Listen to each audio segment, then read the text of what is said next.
Hello and welcome to the Artist Lounge podcast. My name's Sarah Childs. I'm a gamer who draws. I'm joined once again by the lovely Mike Steffen, also known as Funisher, and today we have someone with an interesting name, MeatyElbow. Hello. MeatyElbow Jr., please. Oh, okay. Yep, Show the father some respect. Well then, I've been told. We don't know how you do things out there. Alright, so you may... Actually, you won't be able to see it. You can't see it from there. Wait. There it is. There we go. I've got the Cintiq working. Yay! So that means that I've actually got chat up in front of me. So throughout the whole thing, I can have chat up here. I'll have all my reference pictures up on the front screen as well, so that won't clutter the screen that will be recording. And then I've also got the Artist Lounge. I did have the Artist Lounge, the Artist Lounge thread up on the main screen as well. So feel free to chat in the sidebar on YouTube, and then if you need to post any links, YouTube won't let you, so just go over to the Artist Lounge. So reddit.com/r/artist lounge, and you'll see the podcast right up there already. I should get that up. How are you guys? I'm so not drawing digital this week. It feels wonderful. Beautiful paper and pens and pencils and hardcore marker. Miss me so much. Poor neglected hardcore marker. Oh, they want to see the Cintiq. Let's see if I... Oh, God. Oh, God. There you go. There's the Cintiq. That's the best I can do. It's all back to everything.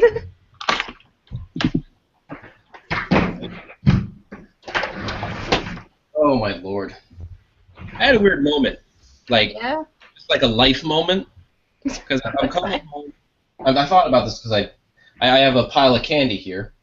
And I'm coming home from work, like usual, rushing to get here so we can start only 10 minutes late instead of, 20 minutes late or whatever I usually cause us to start. Yep. I'm going to the liquor store, and I'm like, I need to make a fast stop because I need to buy candy because I don't have my cookie. And I'm like, I'm turning 32 next week. I'm a 32-year-old bald man, and I'm rushing to the liquor store so I can buy candy because I don't have my cookie. Aww. That's a good thing. And then here's what makes it better. I was wearing a backpack. Like a Jan's backpack. I don't even have like a briefcase. I have a briefcase, and it's a kid's briefcase, and it's full of paints. I'm 32, and like that's what my life is.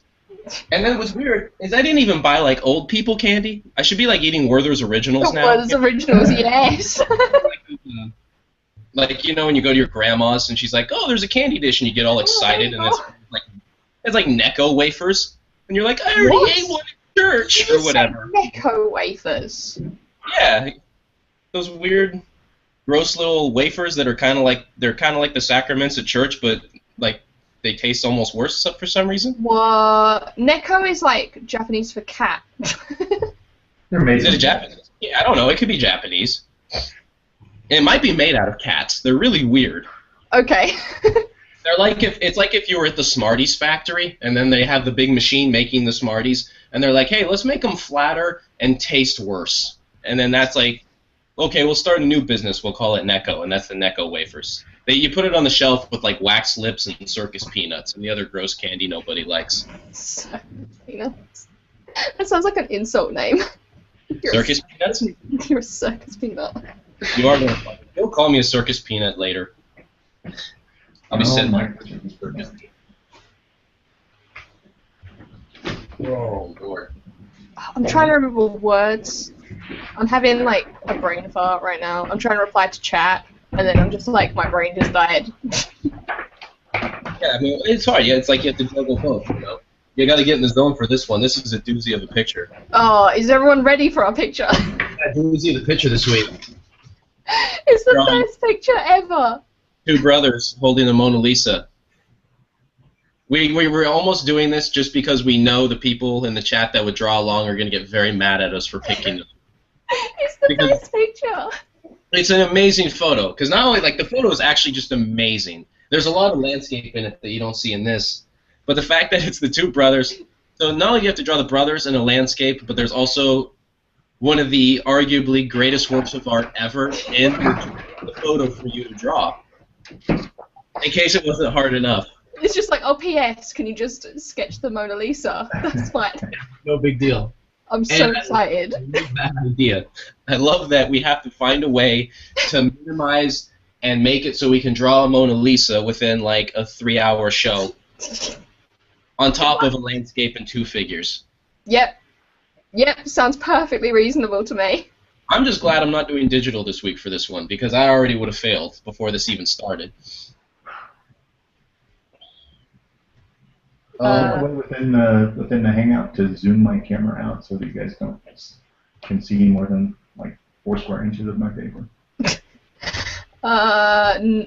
Like you can't do anything with Hangouts. Yeah, Hangouts doesn't. If you do your normal computer's camera controls, I think it will transfer through to Hangouts. That's how I got mine to stop doing the focus unfocus thing. I set it to just stay focused where it was in the normal camera software, and it just stayed that way in Hangouts.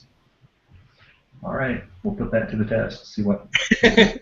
Worst comes to worst, if it disconnects you, I'll send you the thing. You just jump back in on the same thing. All right, we'll see what happens. There we go. So if people want to find this picture, the username is Dirk Rush, D-I-R-K, Rush, capital D, capital R. And the title is Draw My Brother and I Posing with the Mona Lisa at Little Bighorn, please. 22 hours ago. That explains why I could never find the reference, because I thought you were saying the username was something about ducks, not Dirk. Duck Rush. Duck Rush. Control F to duck, and it came up empty, so now I understand. Wow. Mike, look at the chat. I can't look at the chat yet until I switch to the other computer. Oh, okay. Well, get ready. Are they mad? No. Are they upset that we lose all our fans? Demand Man's just sending you a loving message, that's all. Who is? Demand Man. Oh, he's gonna be so happy with me. Yeah.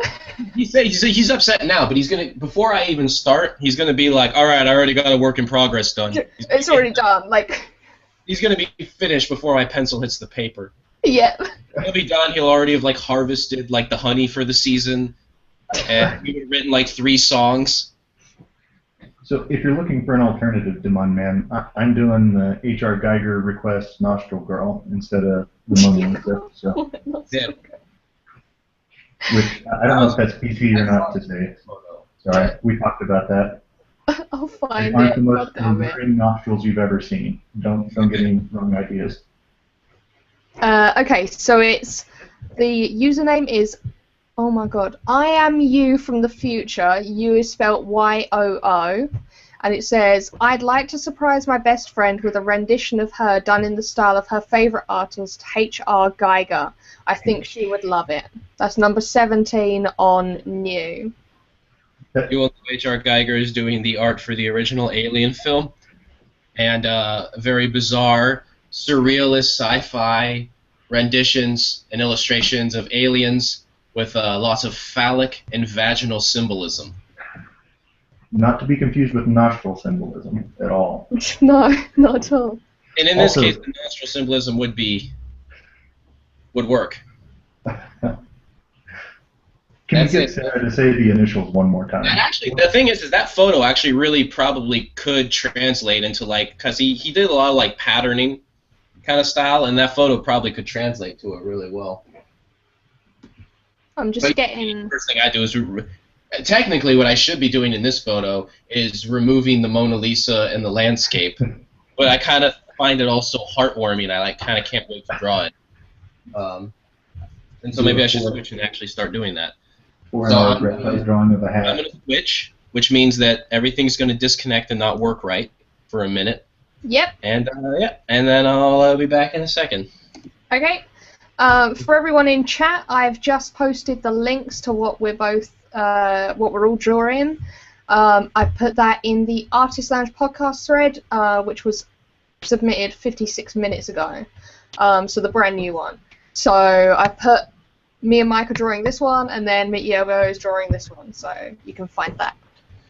And yes, the Cintiq is like a giant iPad, but way more, I guess, sensitive. Is that the right word? See, this was what I was saying on the brain part. I couldn't think of the word. But the sensitivity and the resolution is like ridiculously high, so it's pretty awesome. I'm going to try and screen share from it for the first time. Let's see if I can figure this out, because it's like, which screen would you like to screen share? I think it's this one. Let's try. Share. Da-da-da-da. And then I need to do that. Yay! Look at that! It's working! Yes! Wow. That is awesome. Woo! Right. Isn't it tradition to start with some kind of technical difficulty? Don't you guys usually start the podcast off by dividing by 0? Well, Yeah. I already did have a technical difficulty. I couldn't get the audio to work, and I had to rejoin on this camera, remember? At the end of sound check, all of a sudden nothing worked. Yeah, right, pretty much when you asked, are we ready to go live, and I put my headphones on, And you I were was like, oh, let I'm me not just ready. check. I'm not ready.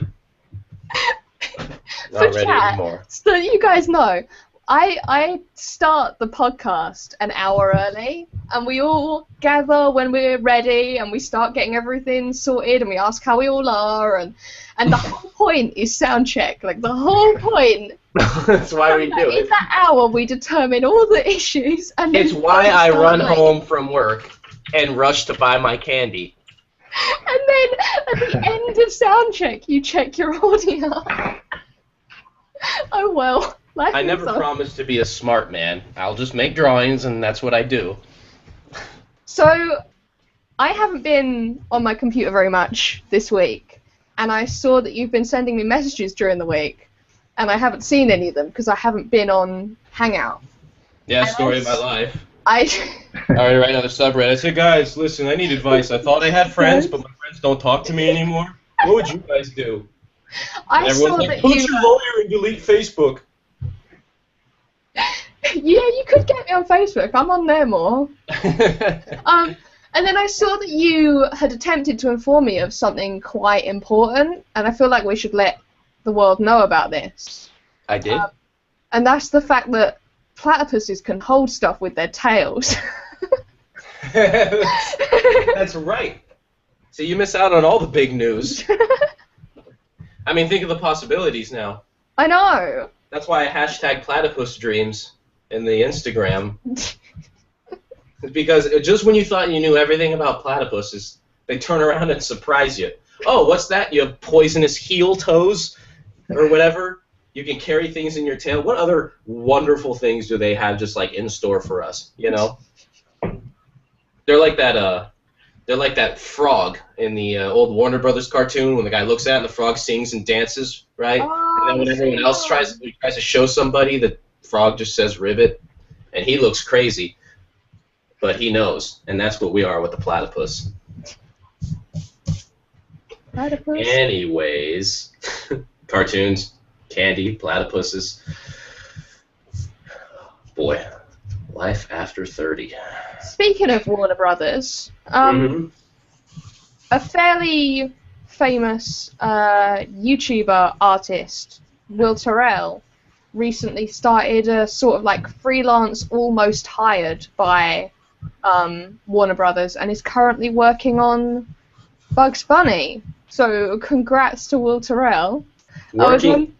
So he's like doing the new Bugs Bunny series? What? Yeah, Whoa, How that cool is is that? huge. That is huge. yeah, he hadn't been uploading videos for a little while, and then he like made a video the other day and was just like, "Hey guys, this is why I haven't been online." And I was like, "Oh my god, that's so cool." He's only standing in the shadow of Chuck Jones. No I pressure. know, right? No big deal. It's only Chuck Jones. Only Chuck Jones. That's crazy, man. People are blowing up.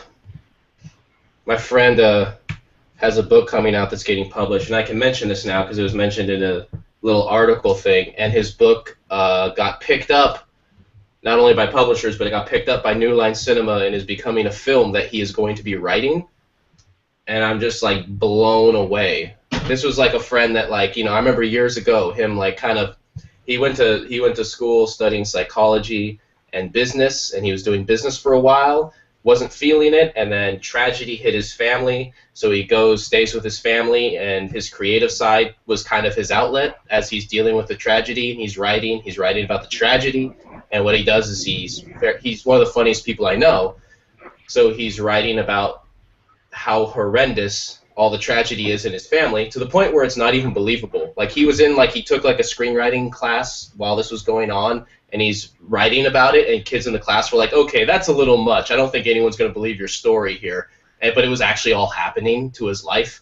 So he's writing about it, but it's a very dark comedy about ALS and cancer and all sorts of things. And anyways, so, you know, it's weird to think back and watching him write all this as it's going on, and then this inspires him that, like, I'm going to go, instead of doing just the business route that I was going to take before, I want to pursue, you know, screenwriting. And, you know, that's like, you know, that's like, you know, doing anything, deciding to take an art direction with anything in life is like, I mean, it's a pretty bad idea. It's a bad idea. What are you doing? What are you doing? No one's going to understand you. You're going to be at the family reunion, and you're going to be that guy. And they're going to be like, oh, they never really grew up, you know. And then, so he did it. He went to school for it. He wrote that whole thing out. He was writing a blog. He kind of edited it into a book, and then one of his friends who knew some people was just like, oh, yeah, let me see that. You know, he shows it to them, shows it to people. They get interested. Publishers bid over it. It's bought. Now it's getting published. And then he was doing some screenwriting things. You know, he spent years having no success there, feeling like a complete total loser. I should really have him on the podcast at some point, talk to him later. Definitely. Especially before he gets like, you know, before he's the big superstar. And forgets about everyone else. Yeah, and then I'm just like the art friend trying to like, hey man, can I borrow money? You know, before I fall through the bottom and he rockets through the top, I gotta get him on here, you know. So and then he. So then that happens, and then next thing I know, I see the article. Like, he doesn't really mention it because I think it's one of those things, you know, when you have certain successes, you're excited, but you don't want to just go like bragging to everybody. Yeah. It's weird. And he's very modest. He's kind of humble like that. So we see this article, and I'm just like, what? This is crazy, you know? It's pretty huge.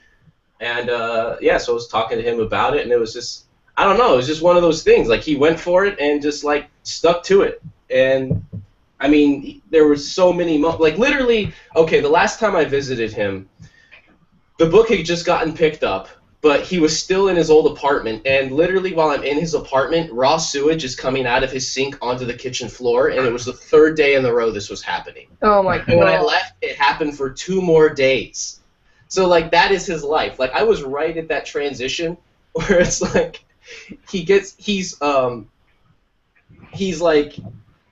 it's that thing where it all happens so fast when it can happen that, like, your life hasn't adjusted yet. So, like, it's getting picked up. The whole film thing hasn't happened, but he's still there. But it's like there's literally sewage coming out of his kitchen sink in his little crappy lower floor LA 1-bedroom apartment, as you know, I mean, and it was so perfect. I loved it. And the thing is what's really great is when you have friends in creative fields that don't directly align with yours, you can just be like really excited for them without having to compare your own success. You know? That's what I love. That's why I love making friends with artists that don't do what I do. It's fantastic. Oh yeah, definitely. But what's also great is you're not. I think the thing is, it's funny. I mean, you should. The bottom line is never compare yourself to other people. Just be inspired by what they do and learn from what they do that works. You know, it's the best thing you can do. Something that I heard to do with that was that the people who always do better, rather than looking around to compare themselves to people, they instead look at who's ahead of them and aspire to it, if that makes sense. Like, it's a different thought process. It totally makes sense. I mean, this is a semi-esoteric comparison, but I remember when I was learning to skateboard with my brother, I'm gonna call it skateboarding instead of skating, just so people know that I'm not roller skating. But I'm just imagining you just like, yay! Just like now I kind of want to roller skate, and I'm just going to the club. I'm 32. I go in the club with all my candy I bought at the liquor store because I forgot to get my cookie again, and I'm just roller skating around town. That's actually a bad image. I think that's an image that will just like I'll have like 3 police cars following me with that image. But that is beginning to a story from Boss. But it's I don't even remember where the hell I was going with all this. That sounded just nuts, and I totally lost my train of thought. You were saying your equivalent of looking of aspiring and stuff in skateboarding. Oh yes. So the thing is when me and my brother started, like we were kind of like I just looked up to him, and then we just saw like skate videos, and that's where we started, and it's where we found our music and everything else. This was before the internet. So you know it was harder to have resources, but the thing was there weren't a lot of people that were better than us only because we weren't good. We sucked. We just didn't know anybody that did it. And the thing was like when you knew people that could do it and did it well, you'd watch how fast they would improve because they had someone to follow. And it's like, and it became a life lesson. That's like it's still even to this day it's hard because as artists you're always going to push yourself. Like really hard. You're gonna be so hard on yourself. But the last thing you want to do is like when you know someone and they're hitting their success, like you gotta remember that it's like that you win too. Not because it's like there needs to be any direct benefit. Like you're not gonna be like, cool, they can do my thing now. But like you win because now there's someone you know personally that found success and you can learn from the things that they did. You know, and you got to turn off that part of your brain that gets scared that maybe I'm not doing something right. And it's like, even if you're not, at least now you know someone that did something that did work out. What did they do? What do you need to follow? What things did that person do that you can emulate? And if you can't emulate it, well, what kind of compromise can you make to try to get there? You know? Yeah, and the thing is, they're your peers, so they're always there to help you. Mm-hmm. And keep it within reason. If they're getting real, like for example, my friend that's getting this thing with the whole screen thing, in the movie thing going, I'm not just gonna like show up and be like, hey, by the way, your career is just launching. Is it cool if I just take all of your time right now? No. Hey man, listen, you had a lot of success there. So you spent 5 years writing this story. Can you spend 10 hours of your time reading? Can you teach me how to do that? An hour and a half, you know. Can you just sketch the Mona Lisa for me? Can you just quickly? Yes, I can. That is something I can do when you ask. This is going to be such a disaster. I hope they're watching. There's a lot going on in chat actually at the moment, so let me just. I need to load chat. Let me just have a little cycle through chat. First and foremost, the most important thing, Renzo Lionheart, if you bring me cookies at MCM, I will be a very happy bunny and I will give you a hug. What else have we got?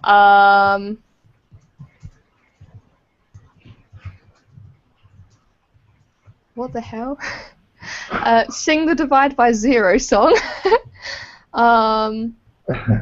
Demonman says, could you tell me if you like my field painting of Nishimini Creek? Is that in the Artist Lounge podcast thread? Let me just reload it. It's not in the current one. Did you post that to a previous Artist Lounge podcast thread? Okay, I am here now. Apparently you said there was a lot of people yelling at me about something earlier, but I'm just getting into the chat now. There wasn't anyone yelling at you.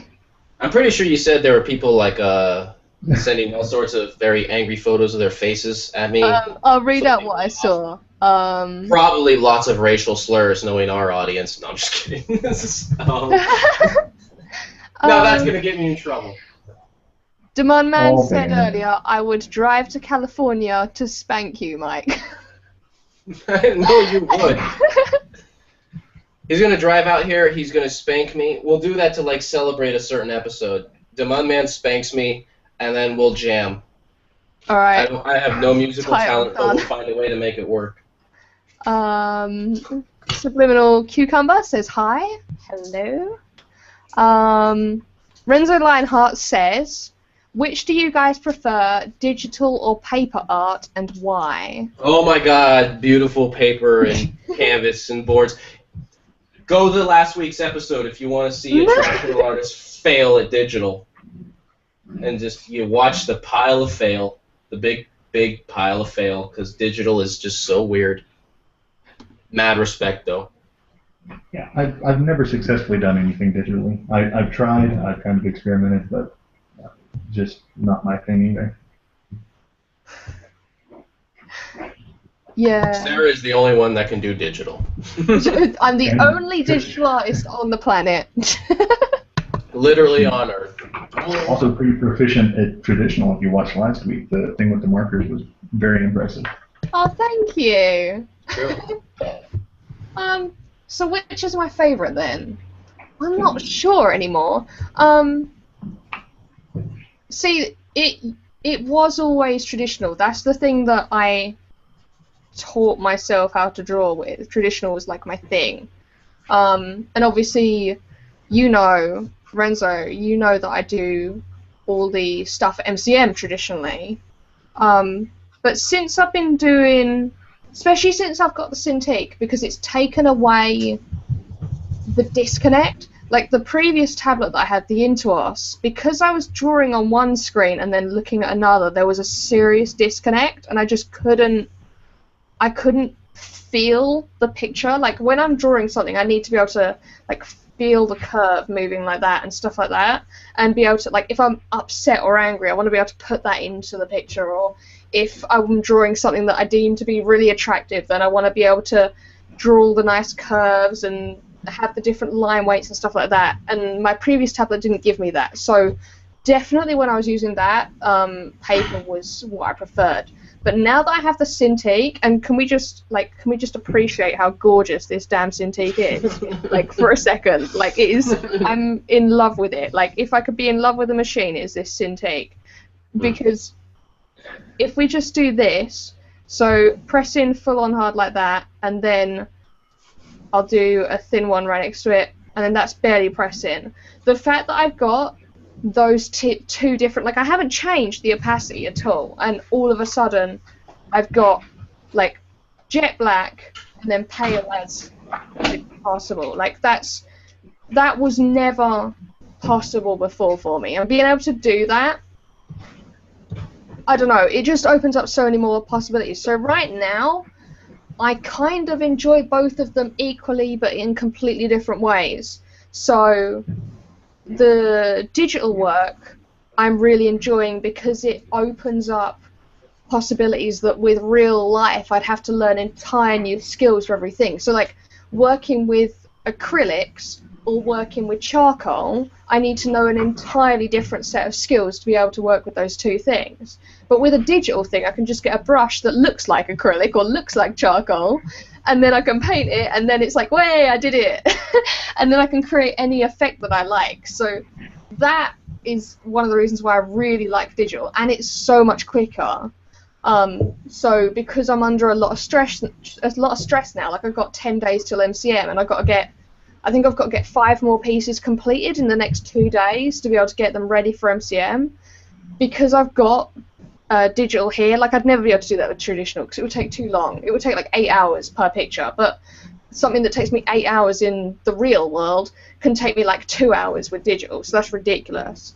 But at the same time, there'll always be like a special place in my heart for a traditional. Like if I've got like a tiny little sketchbook and a little white jelly roll pen, and I'm a happy bunny. So I don't know. They're very different, and I'm not sure I can pick a favorite right now. But yeah. I hope that kind of answers the question. What else we got? Everyone was discussing what their favorites are. Subliminal Cucumber says, paper art because I'm an idiot. What happens if you're a traditional artist like me and you want to learn digital? Because I like how democratic digital is. That's kind of, I think, to be honest, even more so than the look of it, the thing that really intrigues me by it is I find the the technological digital element of it very democratic. I feel like it can do a lot to the same way that it can do a lot for the. It can take away, but it will also add a lot the same way it can to the book industry, the music, et cetera, et cetera. Those things kind of excite me. You know, you're not worried about cost of materials as much. You have one big initial investment, but you don't have to re-up on brushes and paints. It's just, I mean, as an oil painter, listen, I know digital things get expensive, and yeah, there's new tablets here and there, but holy mother of God, oil painting is expensive to pursue on a larger scale, and I love the cost effectiveness, how you can travel with it. I like that. I don't know. There's a lot to love about it, and I want to know how to do it. And I'm coming around to its possibilities and what it can do, and the things. It's just all of it. Now the thing is I have an old tablet that you look at the screen and you draw on the Intuos. Yeah. But now I have this feeling that like I'm learning like typewriter technology as I'm learning. So I'm trying to figure out what should I do? What should I focus on learning? If I'm learning digital, I'm starting with. So take this for anybody. We're starting with bare bones resources, a cheaper tablet, because we're just kind of dipping our toes in and figuring it out. Well, I mean, the thing what should a person practice if the technology is going to be different in like 2 years? You know, they're gonna have more budget ones where you draw directly on the screen. I mean, I think within 2 years you're going to be looking at affordable versions. So what should an artist focus on if they're learning digital now? I mean, the mono price is one of those. It's trying to create that market, for example. So if you are interested, mono prices are a thing. I think the thing is, every digital artist starts with a tablet where you draw on one thing and you look in another place. Like I think every single, well, not every single one obviously, but basically every artist has. And I don't think there's not a massive difference when you're learning, because it's still weird drawing on the screen, because obviously it doesn't have all of the different aspects that traditional has, because you're having to create, you're having to kind of imagine into the world the actual texture that you want, things like that. So you do still have a little bit of that disconnect. I don't think there's an issue of learning looking at a different screen one, like an Intuos or something like that. God, that's a relief. I think it's hard.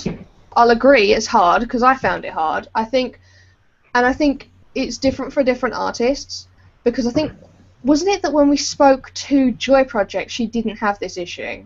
I think it was Joy Project, where she got used to it really quickly.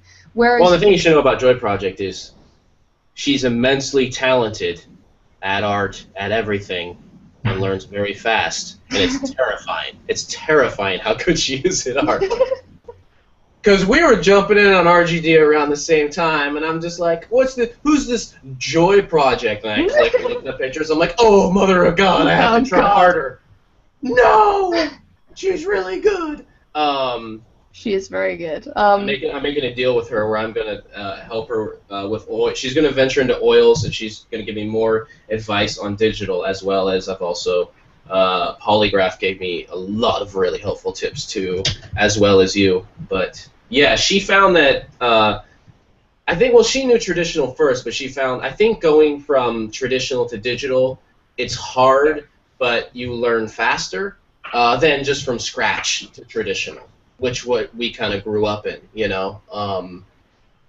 I don't know from scratch to digital. I don't know if that's faster than learning traditional from scratch, but I do know that if you have a traditional background, learning digital is manageable, though it still feels so awkward. I think it helps if you used any other kind of program and tried to use it in an art way.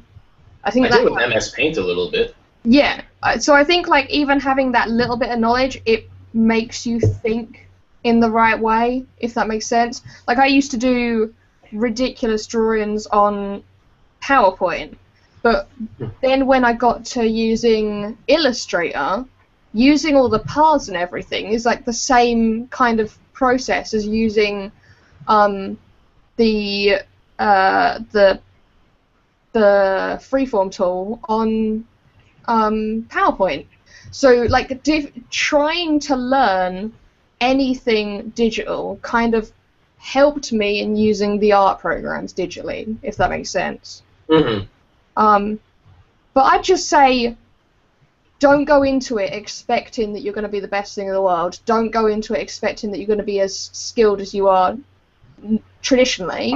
Well, that shouldn't be hard. I already know I'm the worst. And then look at tutorials. Like, don't just think, well, I have to figure it all out on my own, because that's how everyone... No. Look at tutorials, like, watch YouTube videos, try and draw along with them. Look up, like, if there's a particular program you're trying to do, like Manga Studio, for example, then go look around for some Manga Studio brushes. The red juice ones are the ones I'm using. They're brilliant. And then look up on DeviantArt, like, advice for Manga Studio artists and stuff like that. Like, I've always got a tab open somewhere on my computer that's just a tutorial, because it's another thing that I want to learn to do with art or to do with digital art, and then I can just sit there and be like, right, let's discover how to do this thing, and then I'll end up finding that things that I discover how to do with digital art, because I'm way more freer with digital art, because I can just rub it out, I can just press the undo button, it doesn't matter, I'll find that I'll learn things quicker digitally than I do traditionally, because traditionally I'll be too scared. I'll be like, oh, I'm going to mess up that picture if I do it like that, so I'm not going to do it like that. But then if I do it digitally and I'm like, right, it works, let's recreate it traditionally, and then it's like, yay, I can do it in both formats now. So it's kind of like made a weird role reversal with me now that I've started using it for a while. It's actually quite reassuring to know. I want to say this, though, because you mentioned this. When you're learning traditional, you think, oh, I'm scared I'm going to screw this thing up. And it's like, one thing it's like I would say to a lot of people learning traditional mediums is just, I know it's weird and it doesn't sound sensitive to people's situation, but whatever person's financial situation may be, but just be prepared to waste money. Like, you have to. Yeah, you have to. Just be so ready to waste money. Like, that sounds weird, but I remember for so long I'm like, I gotta save this paint for this. Just get ready, just like at some point, just to be like, fuck it, and just squeeze out a big glob of paint and be like, I'm just using all of it. This is like $10. This is like a $10 glob of just this one paint, and I have this one color. I'm using all of it. Like, you have to just hit that point. You have to be ready to be like, with my friends, we'll struggle with that thing. We'll get a nice board. Like, the board I'm drawing on now is technically it's a board I saved from work to paint on. It used to be a crate that shipped more expensive and valuable art than the art I'm making right now. And I sanded it down. I cut it. It's really nice. And you will get boards like this, and sometimes you almost get like scared to use it because it's kind of like, it's so nice. I don't want to waste it. Just waste it. Like, you have to just waste it. And the thing is that sounds kind of like a messed up way to recommend art, because I don't know what anyone's financial situation is. I don't want to tell people, don't throw money away, because you can't just throw money away. But there are avenues. And the thing is, if you want to know, hey, I want to work in this medium, what's the cheapest way to do it? Put it in the Artist Lounge, in the Artist Lounge subreddit, our Artist Lounge.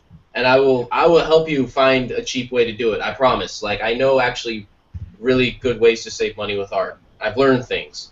If you like, there's things you can do with acrylic, and you can save so much money.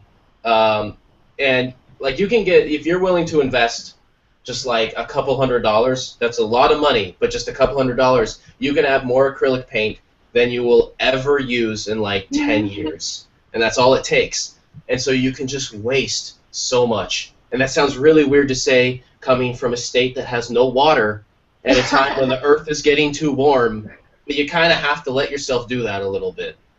And even if you're not using fancy materials, even if you're just using like lined paper and like a pencil that you stole from school, like you still need to waste stuff. Like, you still I think when I was younger, I had this weird thing in my head that every drawing that I did had to be like a proper drawing. Like I had to complete it and be like, there you go, I made a thing.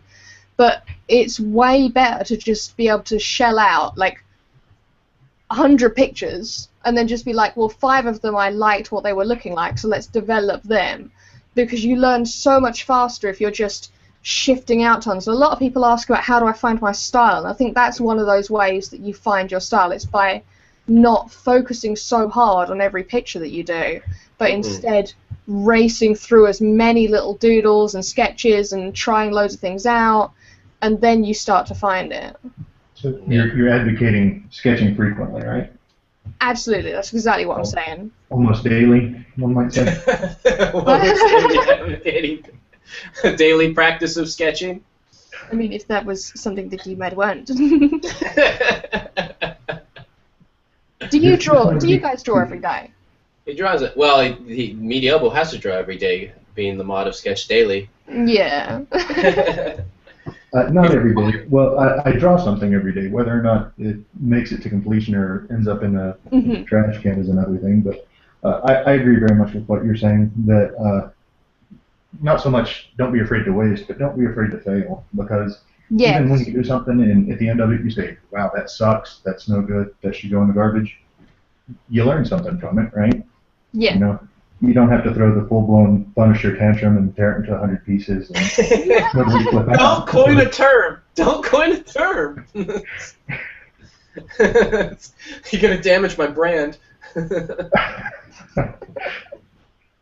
Well, I would say I've been, I don't know, drawing daily for maybe 3 years, maybe something like that. Before that I didn't do a whole lot, but even now, about half of everything that I do, I'm dissatisfied with, and I can be vastly dissatisfied, or there's something that bugs me a little bit about it.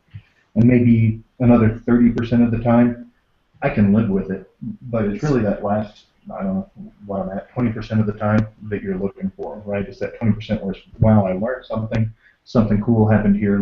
Let's reproduce this effect. Yeah. Do you find that you experiment more because of that? Absolutely. I mean, and I guess it kind of goes to what you're saying. I've kind of amassed a bunch of art supplies. If I screwed this up, what got hurt, right? I mean, this is 30 cents worth of paper and 20 cents worth of watercolor paint and some of my time. I mean, it's not the end of the world if it is totally awful at the end of it and I decide to just throw it on the pile. Yeah. Yeah, I completely agree. What is going on in chat? What have you done, Mike? They're talking about me smashing things. I see. They're all going, furnish or smash! Yeah.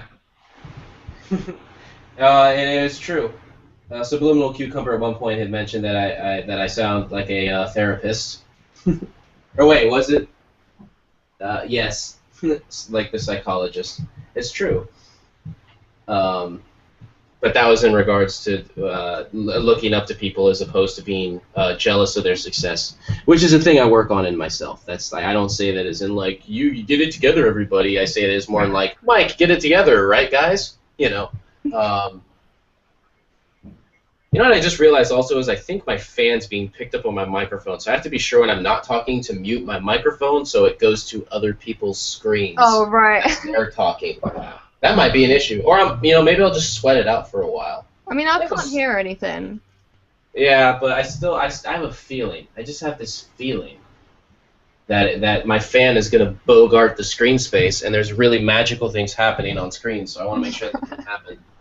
There's a couple of things I want to pick up on that have come out from chat. So I'll get to the question in a minute, but first I want to talk about something that appeared just a little bit further up. Someone, Liam Nerson, says, in my opinion, every artist should draw traditionally. I assume that means as part of their repertoire. What do you guys think of that? Do you agree? Do you disagree? I don't know. Maybe you start. I'm probably the wrong person to ask. Like I said, I've never really succeeded with digital. in my opinion, it's whatever you find success with, whatever makes you happy as an artist. So if you jump right into digital and you're succeeding at it, yeah, maybe you don't have quite some of the techniques that a traditional artist might, but if you're doing it every day and you're growing. What techniques are you lacking? I don't know exactly what digital does, and I should full disclosure, I have almost no formal art training whatsoever. I'm punching way above my weight here on the podcast. I do this purely as a hobby. So, I can't think of anything offhand. I can think back to the intro to drawing classes where they go through, okay, this is a contour drawing, this is a value drawing, this is whatever, and I'm sure you can find analogous tutorials online for all of those things during digital. Well, the thing is, there's no difference. See, that's what I'm thinking about. Like, I disagree with this statement.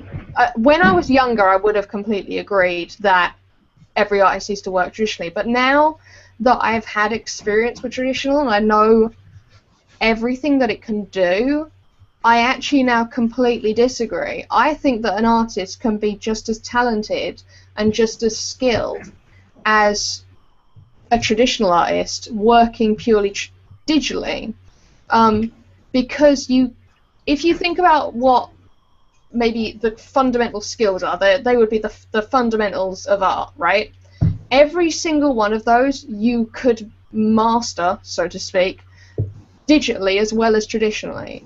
So if you can do all of those, and you can replicate any texture or lighting or effect that can be done realistically, because I personally can't. I'm not that skilled.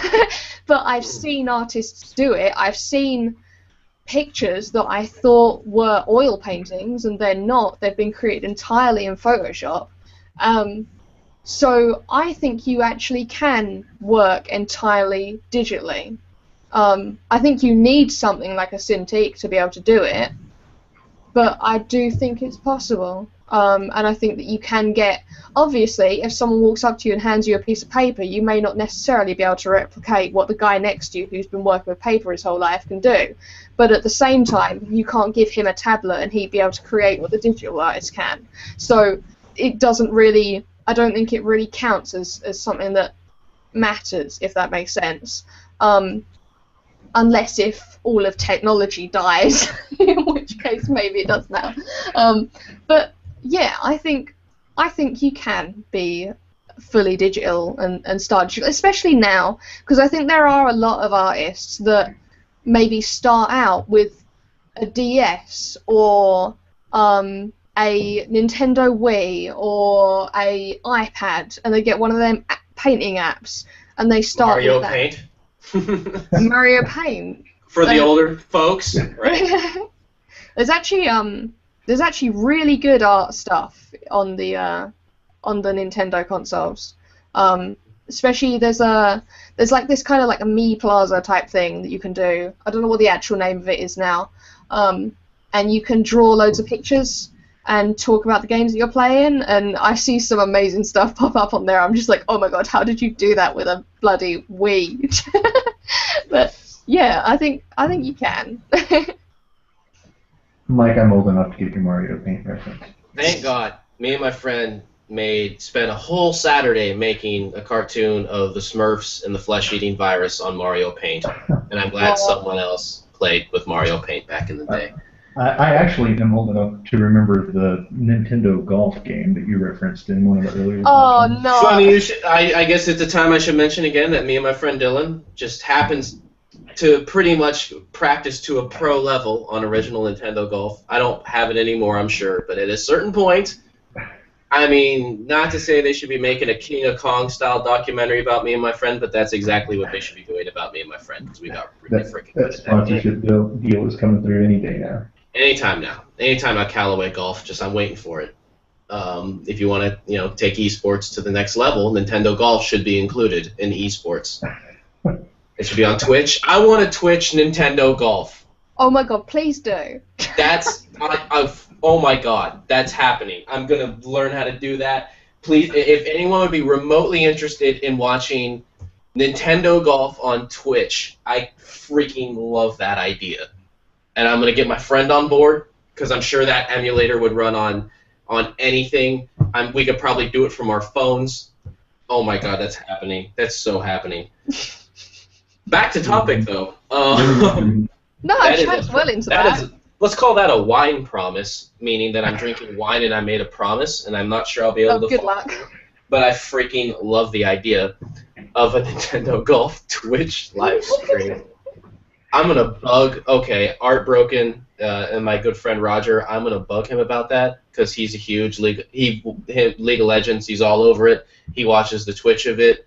He I gets love me. how you're like my good friend Art Broken. It's like we had him on like a couple weeks ago. We had him on. Well, he was my homie, you know, and we had him on, and he loves watching that stuff. He's always like, Mike, you gotta watch the League of Legends like championship with me, and I have no idea what's going on anytime I watch it, but I try to. And then I always try to force skate videos on him. That's just what I do.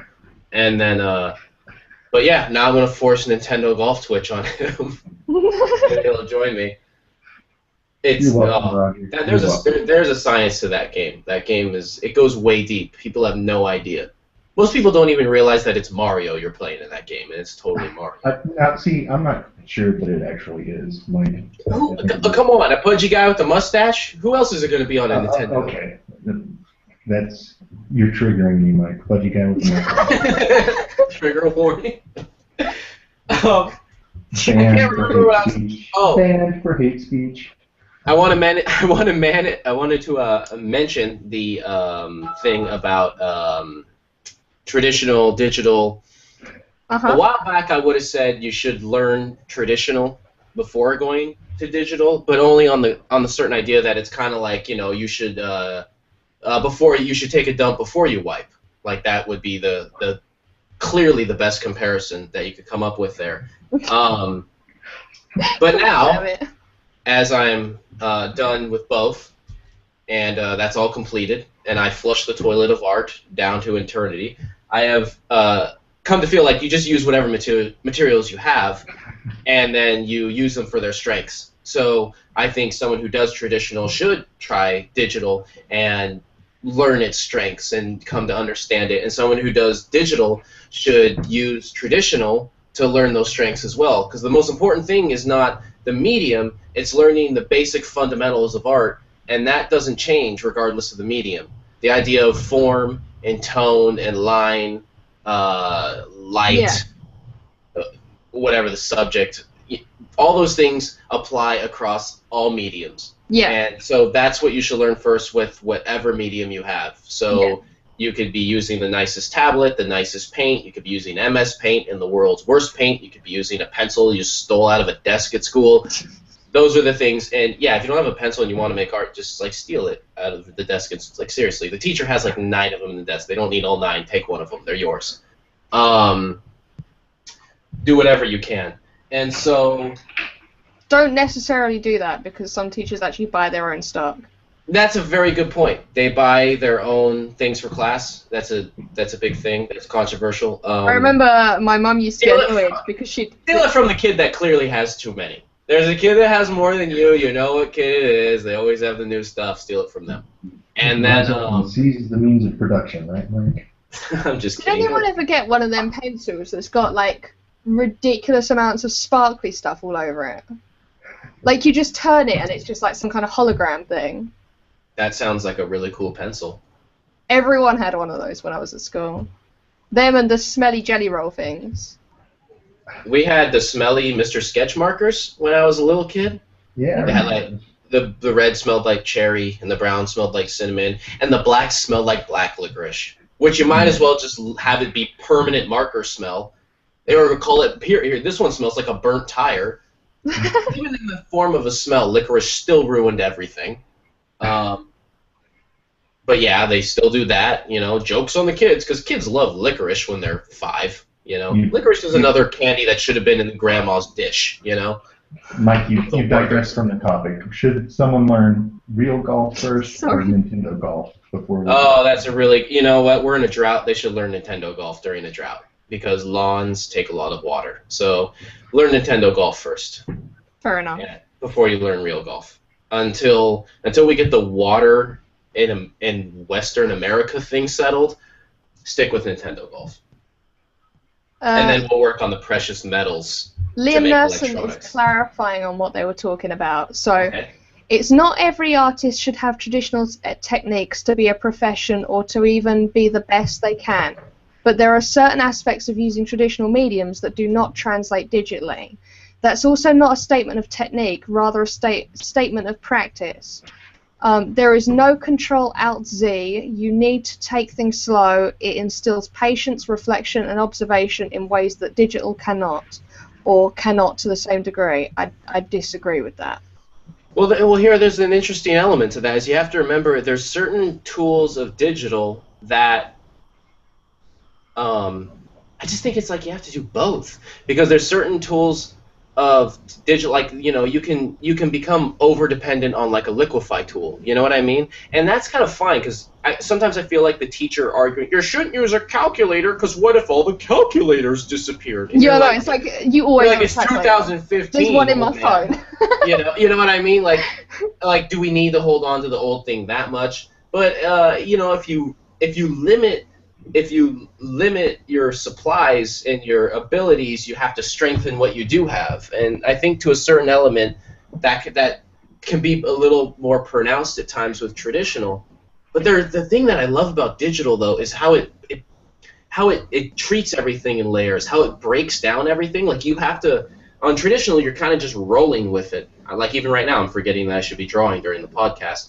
But you're rolling with it, and you're just kind of like, oh, I'm drawing, I'm going to shade, I do this. But, like, every time with the digital you have to do something, you kind of have to formally make that decision. Like, I should pick a tool that I'm going to draw with. What is this? For every line, everything, you remember the choice. In traditional, you're kind of just in the zone. But digital, you have to, like, make those decisions, you know?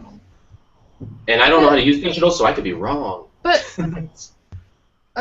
what's the difference, though? Because if I'm sat there in front of my desk with 50 pens in front of me because I'm doing a traditional piece, and I'm sat at my desk on here looking at 50 pens on the left there, and I'm not thinking about it, I'm just like, oh, it's that one, and then I draw with it. That's exactly the same thing. It probably is. It's probably just that digital just is still weird to me, you know? I guess it's whatever's first is the most important, but I think the crossover can really be beneficial. I don't know. I don't know. Maybe people don't need traditional. I mean, you know, I'm an old man. I remember riding bikes down. I remember looking at a creek, riding a bike, and thinking, like, there's got to be a bike jump down there, and then being too scared to do it anyways. But I remember that time, you know, and now people, like, I remember a time before the internet. So I'm still just like, I used to be like, I like how books smell. Books smell good. E-books are stupid. And then eventually I'm just like, I moved once, and I'm like, I cannot wait to throw away all my books, you know? I mean, I prefer real books to e-books, but that's just I personally prefer them. I don't think e-books are bad. Like, that's a comics thing. Now eliminate comics and think of just a fiction where it's just words. What would you mean? Well, because with comics, like, I like comics. I'm never getting rid of my comics. Like, I'm just gonna drag those around like a. Well, I went to the British Library a little while back to see Comics Unmasked, and they had the comics, like the original comics and the original artwork, all under glass displays. But they also had an iPad at every single station, and you could sit there and you could read the whole comic on iPad, and it actually worked. Like, I've always avoided them because I was always like, God, I'd hate that, blah. And then when I was actually using it, it was like, it actually works. If it's for something that is essentially designed for it, it works. So for certain things, like, I don't think it works very well for manga. I know a lot of people read their manga online, but I personally struggle with it just because of how manga doesn't really fit into boxes very well. So I struggle with that. But the comics, like the panel comics, it looks really good. Like, and if you don't want to sit there and collect a ton of comics, you just want to be able to say, I'm going on holiday and I want my entire comic collection with me. Well, there you go. There it is. I don't know. I think there can be a natural reaction to think, well, the old way is better. and things like that. And I think sometimes it comes from this weird place where it's like, well, it's harder to do, therefore it's better. I think, and I don't think that that's what Liam Neeson was saying. I don't think that at all. Oh, not that at all. Well, you know what it is I think it's a lot of it is, it's that thing where you don't want people, it's a thing you love, and you know there's an amazing beauty to it, and you just don't want people to miss out on it. You know what I mean? You're just like, do the digital thing, that's cool, but it's like, seriously, like, just, like, I try to force oil painting on every artist I know, because I know there's this thing where I'm just like, no, seriously, like, just, it's like, do you know when the butter's been out, like, in the afternoon in summer, and it's all soft, and you just put it on the toast, and it's just, like, so smooth? That's what oil painting is. And, like, I'm trying to get people to understand that. It's just that amazing moment. You're like, now I'm really hungry. Otter pop, and then you spread the oil paint on the toast. Like, that's what it is. But, and I mean, at the same time, it's okay to dislike something. No, it's never okay. No, I'm kidding. Yeah, it's okay to think that's not something I'd personally do, but I think it's not okay to say, well, every artist should do this, particularly with art, because art's kind of the most, that's not a word, art is the freest of all of the different things, if that makes sense. Like, of all the things that we have in the world, art is probably the freest in whatever form it comes, whether it be physical art or music or writing. Like, it is the freest form of communication we have. It's true. I think putting arbitrary limits on it, on how you can learn it, doesn't make a lot of sense. Especially but I don't think they're all arbitrary. Like, when I think of what Liam Neeson's saying is, the traditional is a slower process, and it's just like you learn in the patience, you know. Like I'm not a patient person. I'm finish or smash. So, you know, clearly I struggle with it, but I do think there is like a truth in that. Like, you just like take what you learn from one medium and take it to the other one. But it doesn't make sense to me that digital isn't patient. Because I sit here and do a drawing with you for 4 hours, and it takes us all 4 hours to do something. What's more patient about you drawing traditionally and me drawing on here? Everyone finishes before me. I'm still drawing for 3 hours after the podcast. Notice I'm the last one to upload to RGD when we finish the podcast. No, you're not. I am. Yeah. No, you upload before me. Do I? But I go to bed. Yeah. Yeah, you were like, I'm sleepy. I'm doing the bed thing. I literally go to bed and then come back. It's a different type of patience. I think what the thing you have to remember with traditional is you have to wait for nature. Yeah, you know, like, that's true. Like, if you do oil, you have to do a few oil paintings at once, because if you use linseed oil and you need to wait for a layer to dry, you'll be like, I'll see you in a week, my friend. You know what I mean? It's like it's romantic. Yeah, that's it's like I must go away to sea, and you make out with the painting, and then you like sail off into the sunset. The painting's like, will I ever see you again? You know, and you're like, probably not. And then that's what oil painting is. But when you're working in digital, it's kind of just like, it's faster, but it's like exciting fast. You know what I mean? Yeah. Like, you ever see the movie Keanu? You ever see that where everything's never mind. I'll put that movie to everybody. But what happens is there's a speed to it and a rhythm. It's kind of like it feels like when I see someone in the zone in digital, it's like when you're watching like you're at a show and you're watching a band and it's their last song and they had an encore and it's going nuts and they're just freaking like kind of like they're in that little last freak out song. It's like their 8-minute song on their track and they can just like jam and freak out for a second and they're just jamming and going and everything's so tight. Like, that's digital. You're just watching it and you're like, oh shit, you know, like they're just going nuts and it's all happening at once. That's why it's exciting.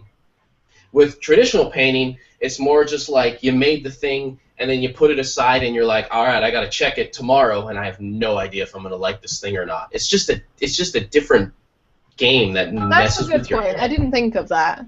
Because I'm now thinking back to like primary school art lessons and they're like, okay, we did the first part, we'll see you in a week's time.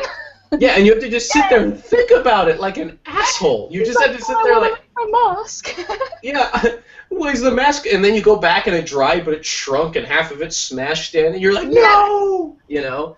But like, and that's one lesson. But then with like digital, like that's what I want to learn. Like watching someone digitally paint is like watching someone just jam on the guitar, and you're like, oh, it looks so fun, you know. Like, how do they do it? It looks looks so fun and I can't do it, you know.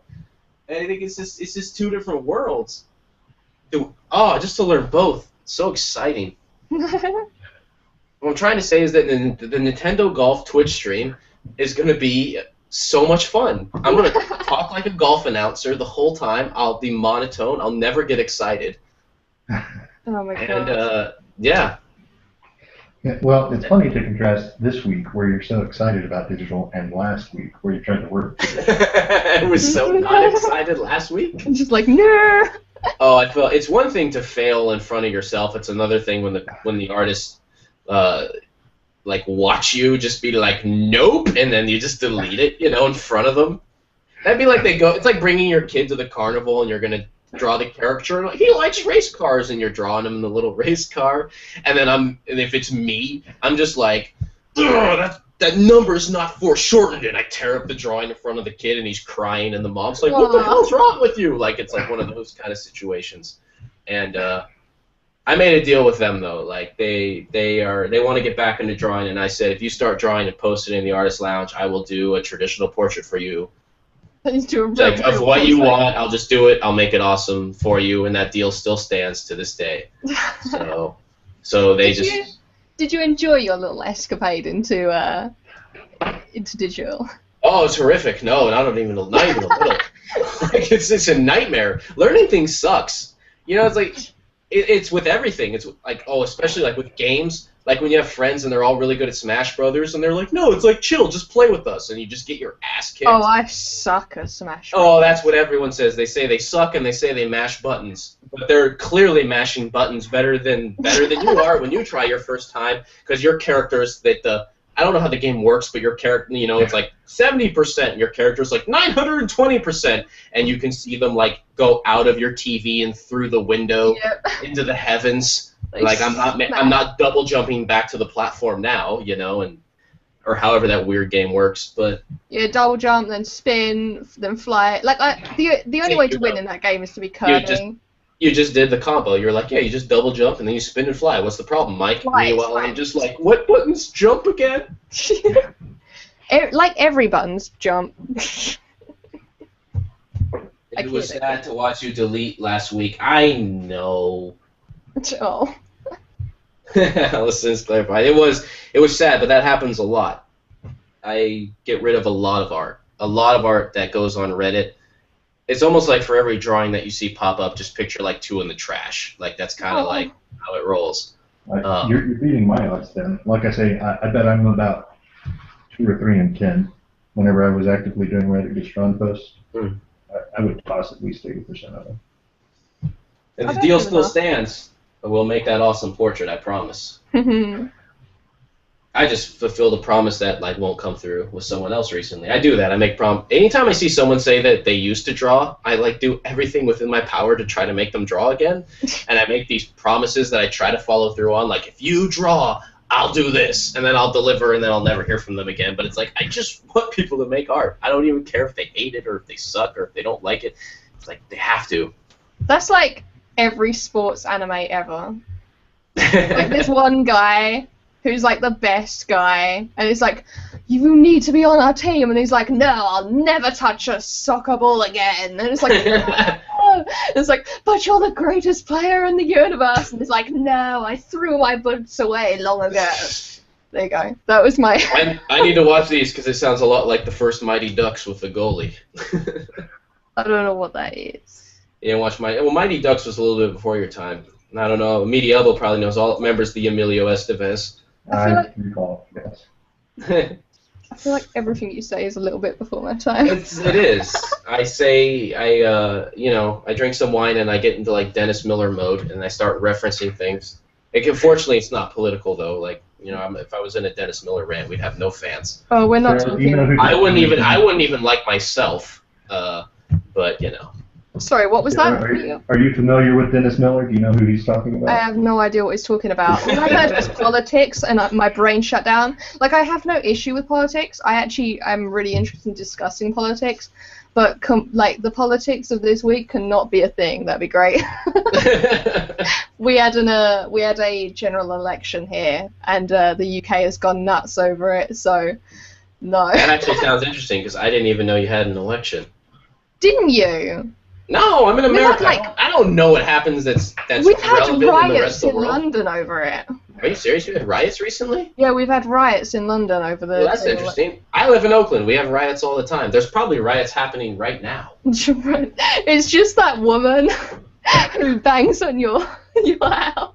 Who punches the building next door when she's in a drunken argument in that one podcast? See, subliminal cucumber, flying V. They know the Mighty Ducks. Quack, quack, quack.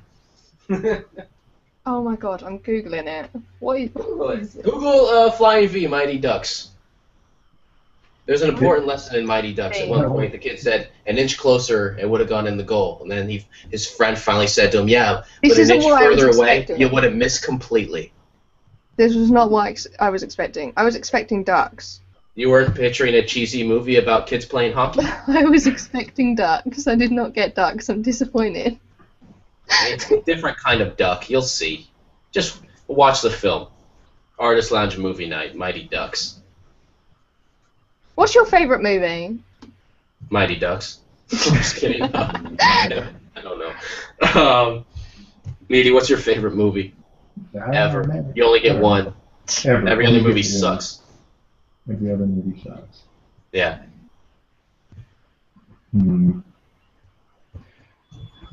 Have to think about that a bit, I guess. Tough to beat the good, the bad, and the ugly if you only get to watch one movie for the rest of your life. Is that technically spaghetti western? Because that was Yeah. Is that It was part of that. that was the director? Sergio. Yeah, he did Once Upon a Time in the West, right? I don't know about that. Sergio Leone?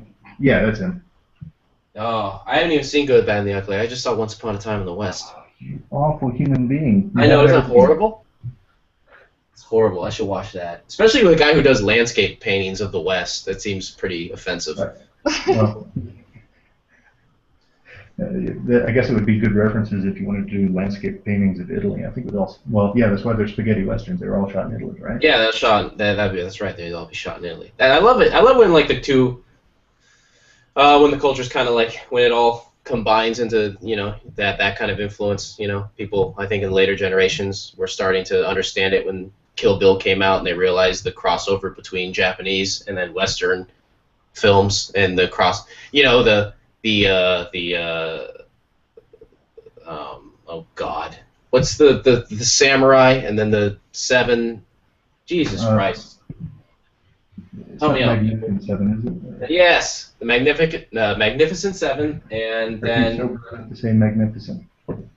I know, right? Magnificent Seven, and then the based on the film, which was the Seven Samurai, which was the original influence, right? Yep. 2 other films I should see that I haven't seen. But I know about them. How about you, Sarah? Oh god, I don't know what my favorite movie is. I have a soft spot for Lilo and Stitch. I need to watch that. I have a friend that told me that there's parts of that movie that just like made her cry. Yeah. It's like really sad. But then I'm like, ha ha ha, and then she described the scene to me, and I was just like, man, that sounds like too much. That's just too much. Right? I told my boyfriend that it was like one of my favorite movies, and I was like, we have to watch it. I can't believe you've never seen it. And he's like, okay. And he's expecting like this adorable movie about a funny little kid and her silly animal alien thing. And then he was like, that was way heavier than I expected. And he's just like sitting there awkwardly like, this is really, really sad. Yeah, see, that would be rough. I cry at movies all the time, so if I see a movie, like that would be, I wouldn't be able to like publicly watch that with other people unless like I knew them really well, because it would get really awkward. Face cam it. We can transition this into the Make Mike Feel Old game. Sarah, what's the first movie that you remember seeing ever? Oh God, this is gonna be brutal. You're gonna be like, this is gonna be brutal. I'm gonna hate this. Okay, I'm trying to think of what movies I used to have on repeat when I was tiny. And I remember The one that I loved to watch was Splash. Well, that's weird. That's way older than I would have thought. With Tom Hanks? That's Yeah, like a Tom movie that made Hanks. when I was a little kid. I used to love that movie because we had it on VHS. I think my dad showed it to me or something. I was just like, oh, this is the best movie ever, and I wanted to be a mermaid. Yeah. That's so crazy. What? That's so weird. You're like, I'm a huge Daryl Hannah fan. I don't know who that is. That backfired. She's the mermaid in Splash. Oh, okay. I did not know that. But Okay, yeah. Michael, what's your favorite movie? What's the movie that's not mainstream enough we've probably never heard of? Oh, me? Yeah, you. My favorite movie? It's so hard. I keep trying to like think of what my top 5 would be. And it changes all the time. And it's very varied. Something along the lines of like Willy Wonka and the Chocolate Factory would be like the kids one. And I feel bad for people that work at Powell's Candy and have to watch that every fucking day and ruin a great movie. That, you know, and then there's like Taxi Driver, which I love, but then makes me feel like a first-year college kid, if that's like your favorite movie, right? But then I love No Country for Old Men, but that's weird because you're only supposed to like pick movies that are before the 70s or whatever. But I like those. Those are probably in there. But then I also like Come and See, which is just like the most horrific, hard-to-watch war movie ever. Because it's not really a war. It's not really a war movie. It's more like a victim of war movie, and I think that's what made that amazing. You know, a war movie with a Russian touch. So of course it's going to be just absolute devastation with real beautiful cinematography. Way better than Apocalypse Now. I know that's supposed to be everyone's favorite, but it's so much better than that movie. And then I don't know. You know what's an awesome movie? Like I finally watched Sunset Boulevard recently, and that was amazing. I didn't realize was it Billy Wilder who wrote that, and he wrote this other movie called hold on a second. Let me do some Googling. Google. Well, it's that thing where, like, I was always a huge fan of the movie Network, and then everyone started quoting it out of context. I hate it when people quote Network, because every time they quote it, that means they didn't understand what the movie was about. Because you're not supposed to quote it. Hold on a second. I'm sorry. Ace in the Hole. That movie by that Billy Wilder wrote, I don't know if he directed, is amazing because it's pretty much the premise of the movie being that this one guy is he's kind of this journalist trying to find the big scoop, and so there's this guy gets stuck. Was he mining or in a cave or whatever? And then pretty much what happens is this journalist decides he's going to exploit this guy that's like stuck in a mountain and turn it into this big story. And instead of putting his effort forth to try to save the man who's trapped, who's dying, he's putting all his effort into trying to make it a big news story and bring all like the media in so he can get his big successful breakthrough Pulitzer Prize story as a journalist.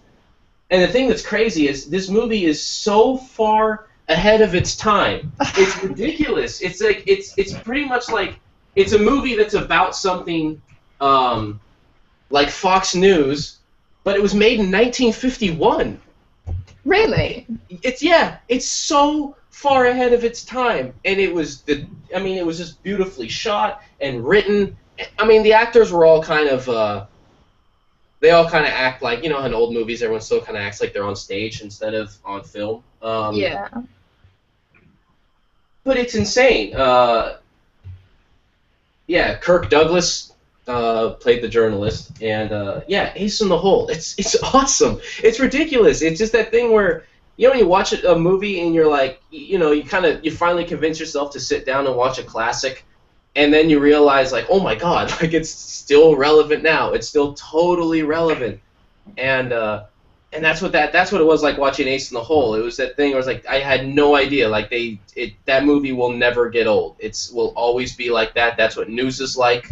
Even to this day, and it was amazing. And he also did Sunset Boulevard, which is like this kind of bizarrely postmodern movie about Hollywood.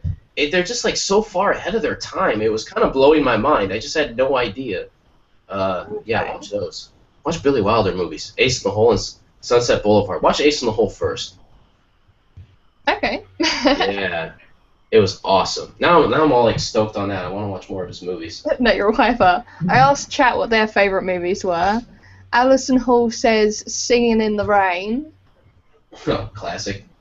Renzo Lionheart says Final Fantasy VII Advent Children, Terminator, Disney movies, Spider-Man. Wait. Terminator 1 or Terminator 2? There's like a big difference there. I think they're talking about like whole series because they've got Whole Disney series. movies, the Spider-Mans. So You know, Terminator 2 was the first rated R movie I saw in the theater. Renzo Lionheart just said, "Have you guys seen The Last Unicorn?" Yes. That's an old one, and all my friends saw it, and I didn't. You didn't see The Last Unicorn? No, but my friends talked about it a lot. I haven't seen it either. You want to hear something really? As I haven't even seen Labyrinth. I've just seen parts. You know? Really? Yeah, that makes my friends Watching really the film. upset. Not as upset as some friends when I tell them I haven't seen The Godfather, but I've seen Godfather 2. Yeah, he told. I think. Well, maybe that was a podcast. I said it on the last podcast. I know I say it a lot because that means I should just watch it and get it out of the way. Have you seen Meta it? Baron Go said, ahead. "Oh, sorry." No, go ahead. Meta Baron says Kubrick's 2001, Yeah, Harold and Maude, The Matrix, Open Your Eyes. classics. I mean, the Matrix not as much as Kubrick's 2001 and Harold and Maude. Harold and Maude's interesting. I gotta see that again now. With the young man falling in love with the older woman. He's like a depressed young man, always fascinated with death, and she's the lively, open-hearted, spirited old woman that he falls in love with. But when I saw that, I was like 9, which is like way too young to see Harold and Maude. And then Kubrick's 2001 is a movie that will... Oh God, that movie's so good. All of it's perfect. It's a perfect movie. Oh, Subliminal Cucumber. What the fuck? Leave this podcast now and watch Labyrinth. See, it always makes someone upset. How about Dark Crystal? Have you seen that, Mike? No, and that's another one that people get mad at me that I haven't seen that all my friends have seen and talk about. There's like trolls in it that are really scary or something. That's a Jim Henson type puppet movie. Yeah, that's kind of in that category. I get in a lot of trouble for not seeing that too. So we could do round 2 of the Mike Feel Old game. Sarah, what is the first Final Fantasy game that you recall playing? Oh Final God. Fantasy X. You're Oh welcome. God. You're welcome. Oh my God. But I didn't get into Final Fantasy for like quite a while. Like the first games that I played were like This is the the worst. old Tomb Raiders. Okay, well that's pretty old. Because I remember you that's- saying the first.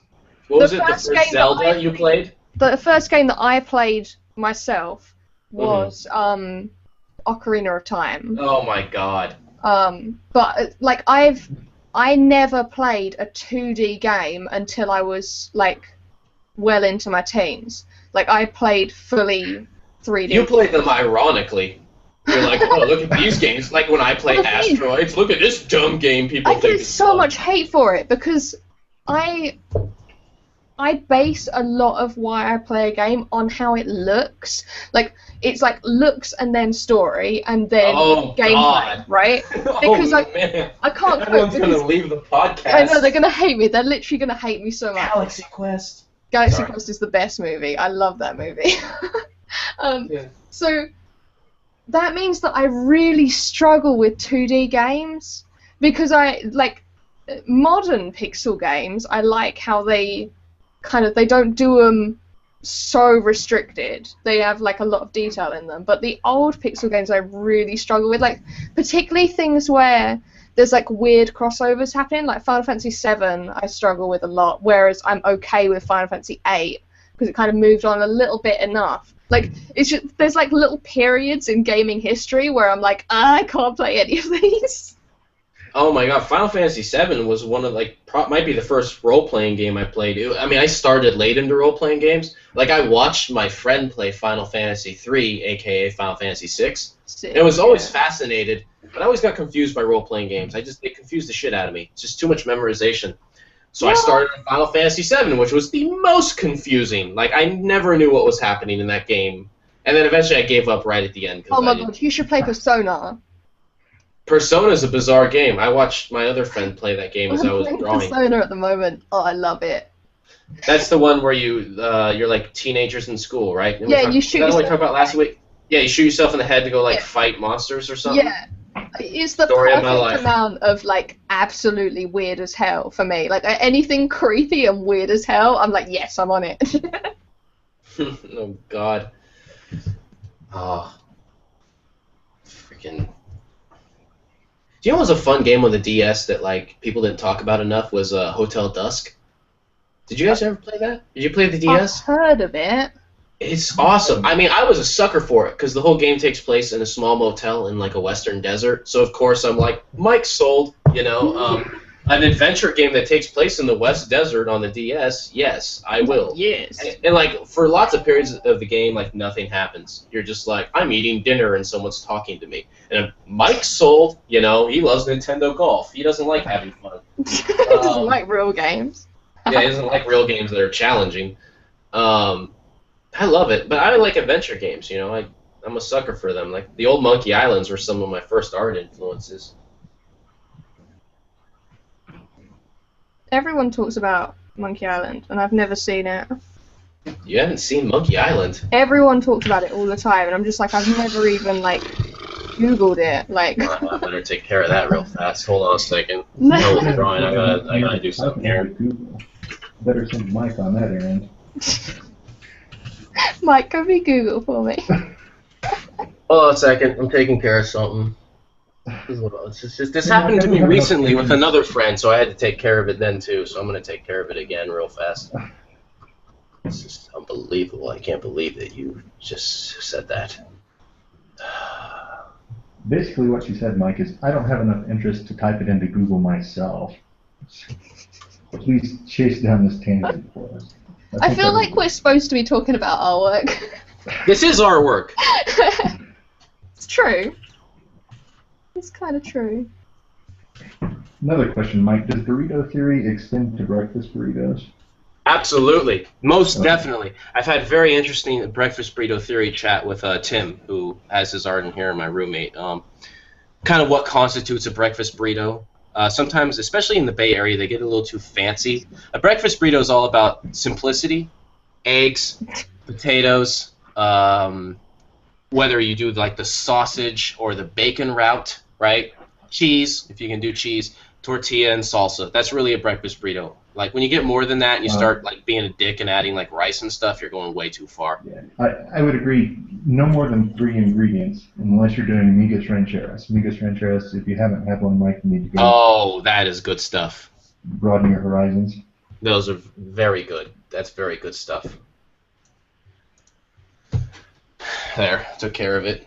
Sarah, you own the remastered editions, Monkey Islands 1 and 2 now. What? It's like you have. I'm sorry, this is not right that you haven't played them. What? Did you just buy me the game? Yeah. Well, now I've got to stream them. Huh? Now I've got to stream them if you've bought me them. Please stream you playing Monkey Island, because clearly you do not have a point-and-click adventure background, and that is like the root of where my PC and gaming life came from. They are so funny and adorable, and the thing that's cool about them is you can watch, like, they remastered all the art and everything, so you can see the new art now, and it's really pretty, but you can also hit a button and it switches to the old Scum Engine version, and you should definitely do that, because when you switch to that, that's like Funisher learning about digital art. That's like where I first liked that when I first like, wow, this art's really cool, and I was trying to draw the old Scum bar in Monkey Island when I was a little kid. Like, picture like a little 7-8-year-old version of me trying to draw things from Monkey Island off those old dated graphics. It was beautiful. So yeah, you have that Unbroken Sword. That's another point-and-click adventure that Renzo Lionheart mentions. That's a newer one. Well, I don't know how old Broken Sword is, but yeah, point-and-click adventures are the jam. Anyways, yeah, so there you go. Jeez, I haven't played Monkey Island. That's fucked up. My point and click adventures as a kid were like Putt Putt and That's pretty classic. and Freddy the Microsoft. Fish. Freddy the Fish was the boss. Freddy the Fish? What's that? Oh my god, Freddy the Fish! Yes, I'm gonna show you Freddy the Fish. Freddy the Fish was the best thing. Okay, I had these on like little CDs and stuff. I played them on bloody Windows 95 or 98. Oh, or that's something. classic. Oh my god, it was the best thing. And the idea is that the one that was my favourite was like a murder mystery kind of thing, but it was for a conch shell. So someone's stolen a conch shell, and you have to swim about under the sea, meeting all of the different people, and try and figure out who stole the conch shell. And it's like a different one every time. It's like randomly generated, like which person did it.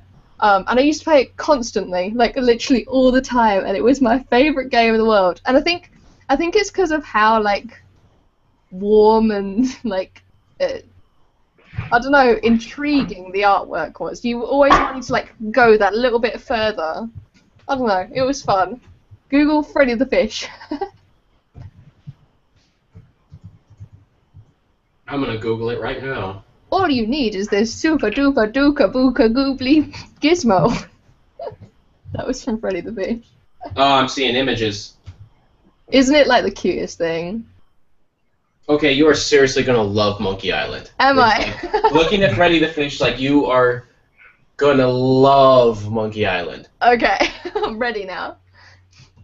Just sit down with the boyfriend, get like a cup of tea or whatever, snuggle up under a big warm blanket with a fire or however it goes, and just start playing Monkey Under a Island. blanket with a fire. Okay, good luck. Do it like you're do it like it's movie night. Like prepare for Monkey Island like you're doing movie night, and then just play Monkey Island together.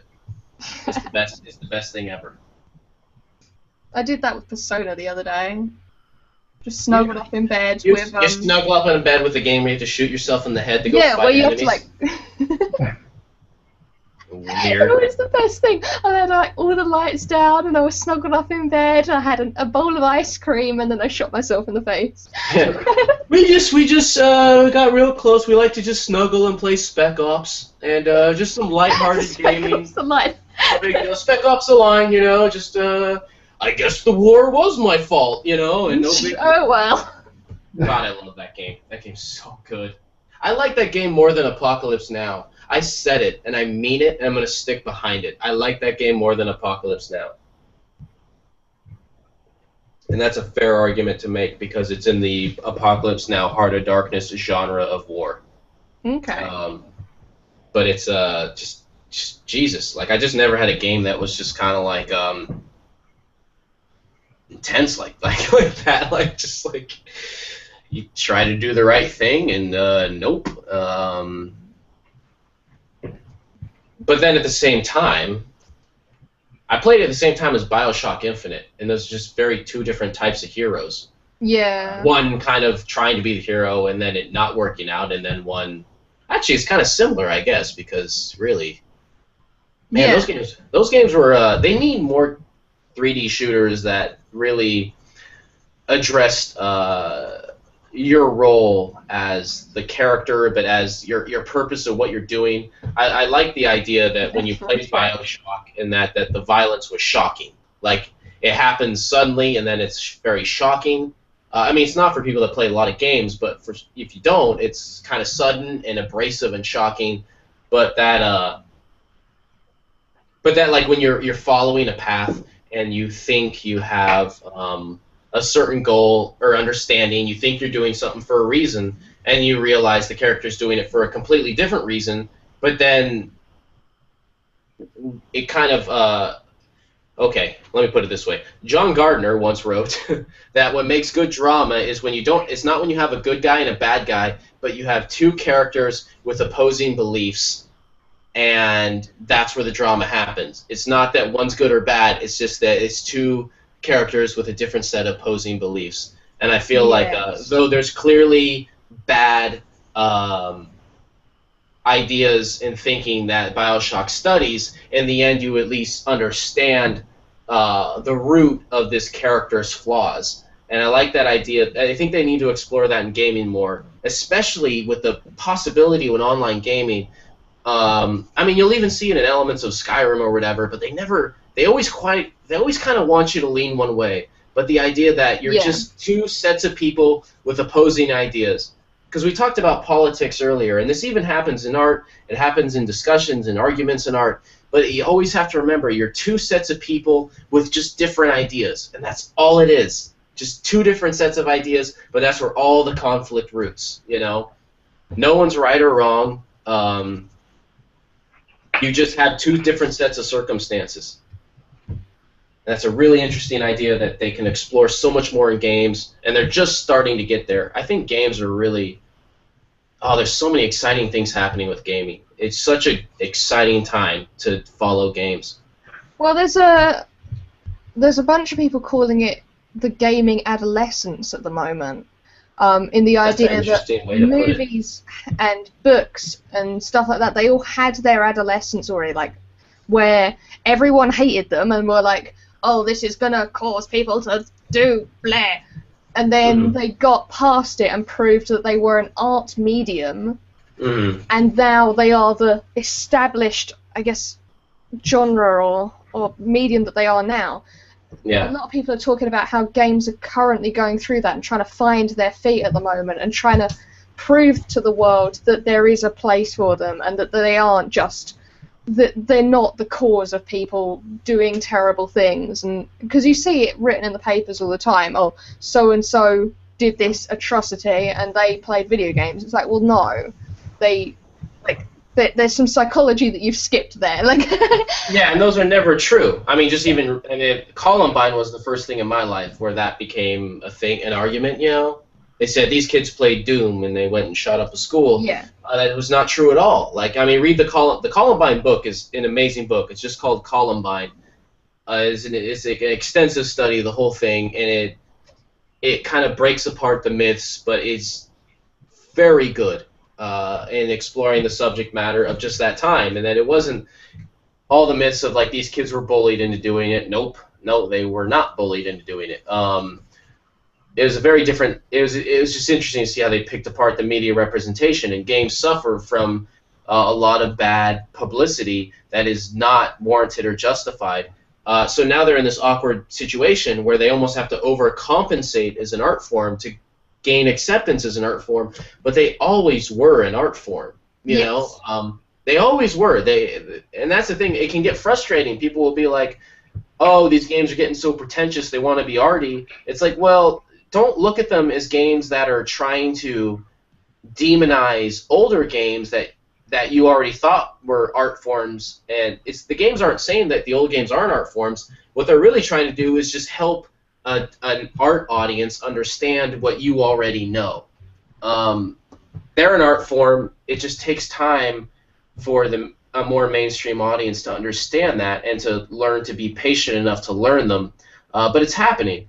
And so it's just, I think it's just going to take patience on our end to just realize that when that argument comes up, that it's not about saying that the old games aren't art. It's just trying to get new people to understand in their own language that it always was. Yeah. How dare they say, Monkey Island's a work of art and pure genius. There's no other argument. The thing is really still said though. I can't remember the last time I heard about it, but I kind of don't pay attention to like printed media or anything. The last big time it was treated not as art, I think would be like Ebert saying that they will never be art, and that was a while ago. But that was a tough one because Ebert had a lot of great ideas about film. There's really stuff all the time. Like there was something like literally a month ago where it was like this whole feminism thing, not the Gamergate thing, it was something else. And they were just saying that it promotes men treating women badly because they see women in a certain light in video games. It was just a load of rubbish. Well, Yeah. right, but I mean, is it a credible source saying it, or is it just some noise? Yeah, it was just noise. It was just like, but that's what it all is. Like, there are credible studies that disprove it all, but they don't listen to any of that. They just say, this is a thing that I believe, and I'm a newspaper, or I'm an article, and I'm an opinion piece, and therefore I'm going to state it as fact. It's like, shut up. There's your problem. You're still reading newspaper. Just lift me in. Well, I mean, the thing is, a lot of the people who still read newspapers are the people who are going to believe those things, if that makes sense. Because they're all of, like, certain ages or of certain demographics where they're going to not know the digital kind of world or the gaming kind of world anyway. So the only world they're exposed to is the world that says these are all bad things. So it is a bad thing that that's so perpetuated, I guess. Why are we talking about the gaming industry? It's art form. You know, it's parallel struggles. You know, I mean, you think about the gaming industry, then I think about how comics went through so many years of not being treated as art. Even though you'll see that, like, Picasso read Crazy Cat, like, he was a huge George Harriman fan, and Crazy Cat was early ideas of these of ideas that you would see influenced in Picasso's own work. Surrealism was explored by Winsor McCay before it was explored by Salvador Dali and all the surrealists we know of now. It was explored decades before by Winsor McCay and William Hearst's publication under Little Nemo, or not, Jesus Christ, Little Nemo, God. Wait, is that Nemo in Slumberland? You read those comics? Winsor McCay's old, Little Nemo in Slumberland? No, I think I've... Oh, damn! Okay, hold on, I'm doing some screen sharing. Okay. Let me get the little thingy thing up. These comics were, I mean, these were made in, like, 1906. He did Dreams of a Rare Bit Fiend. They're so ahead. His compositions in comics were so ahead of their time that he had to number the panels so people knew how to read them, because the comic medium itself was only like 11 years old at that point, and he was like pushing it so far.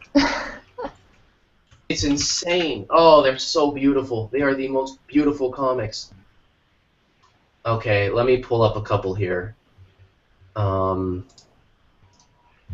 Give me a minute. Do you ever notice really weird things about your art that you haven't noticed before? Yeah, pretty much all the time. Really? Actually, that's not true. I don't know. I just noticed that I draw better making stuff go one side than I do the other. Like, I wasn't paying attention properly to the piece that I'm working on, and now everything looks lopsided because I was focusing more on one side, and now I'm really annoyed.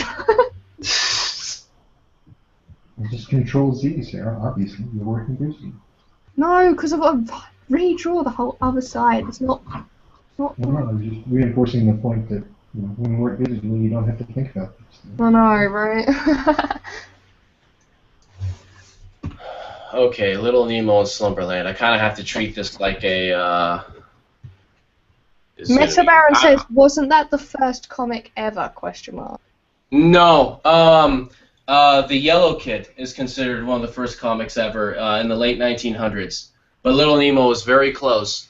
And what's really amazing about Little Nemo is it's just, I mean, it's one of the, he did one of the first animations ever, Winsor McCay, and it's so, like, it's just so ahead of, it's almost like watching someone, like, it's like the guy that invents the hula hoop, but then he's also just the best at it since it's been around. You know what I mean? Like, it's a really weird thing where you're just like, who is this guy? Was he an alien sent from the future? Like, so I'm screen sharing Little Nemo right now. So the premise being, that's really cool. Yeah, the kid going to sleep, and then every comic ends with him falling out of his bed and his parents getting mad at him because he has these crazy weird dreams, and it's in this dream world. And so everything's these surreal things, like his bed walking out of his home, and then dropping him, and then that's what makes him wake up.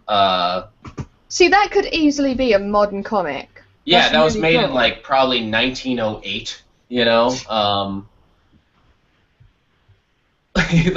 like printing, like newspapers being printed hadn't been around that long. You know, and he was making these comics, and he was exploring compositions that were already way ahead of their time. If you look at let me screen share this one. You know, using the round panels in the center, Oh, nice. and they're just so beautifully drawn. You know, like you almost feel like you're looking at a modern comic, but like a period piece. But no, this is then. You know, like the pen and ink work is just ridiculous. And usually when they publish kind of monographs of these books, they'll do it in a huge full-size version, like hardcover, so it's like almost like having each big single page of the newspaper. They're just amazing. I get so stoked. I have a couple of the hardcovers and kind of monographs of this comic. Well, I'm not surprised. That looks so good. I'm surprised I haven't seen it before. It's all referenced in that the art of the comic book, aesthetic history. The aesthetic history of comics, the most important history of comics. But then, like the idea of like the you know, image by image, you got to remember like animation was also just starting. So the tree turning into rhinoceros, you know. Yeah, and so Crazy Cat was also really important, and Picasso read Crazy Cat, and that was one of the first comics that was really, it had its own language and everything, but then it did little weird tricks, like the backgrounds would constantly change, and so what seemed like a simple children's comic was actually hiding like a very kind of higher level understanding of the medium, in the way he kind of tricked that into the comic itself. Maybe I can pull up a couple Crazy Cats just to kind of give an example. Old George Harriman. These dudes never lost relevancy.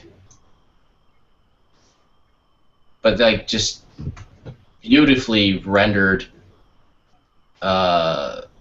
strange comics. There's a Crazy Cat comic right now, but even then you look at like the level of the paneling, it almost looks like you're looking at some kind of indie comic that came out 3 years ago, you know? Yeah, definitely. But these are all like 100 years old, you know?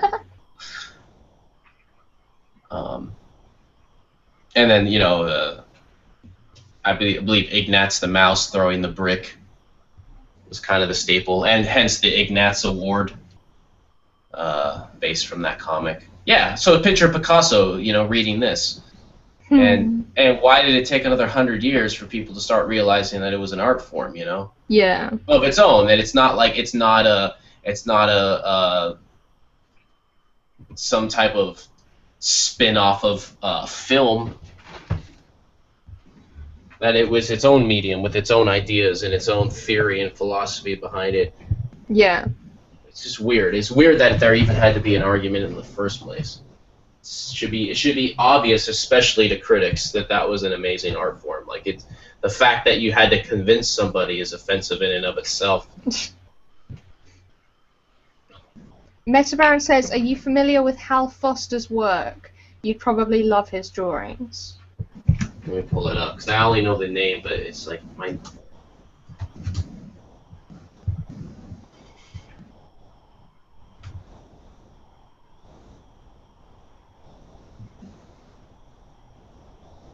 You know who I'm getting him confused with is Gil Kane. So that means I need to look more to Hal Foster. See, who was Prince Valiant? Was that Hal? Hold on.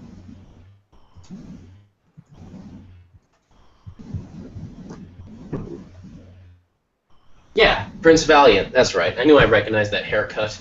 With the bangs on the man. With the bob haircut. So yeah, I haven't read any Hal Foster. I only know the name. I only know the name of Prince Valiant, but I have not explored as much as I should.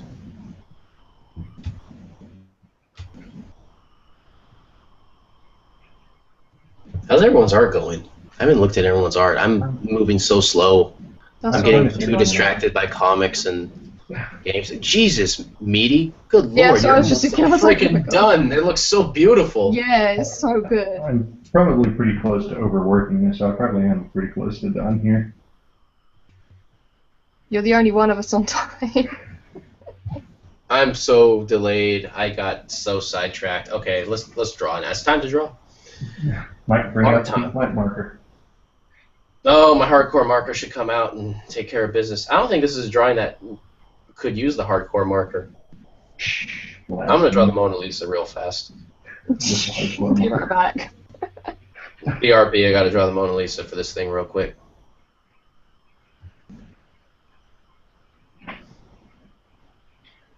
Alright, so I'm gonna let some of this dry for just a sec. I gotta step away. So Okay. I want lots of great suggestions on how to make those nostrils HR Gardner lights when I come back.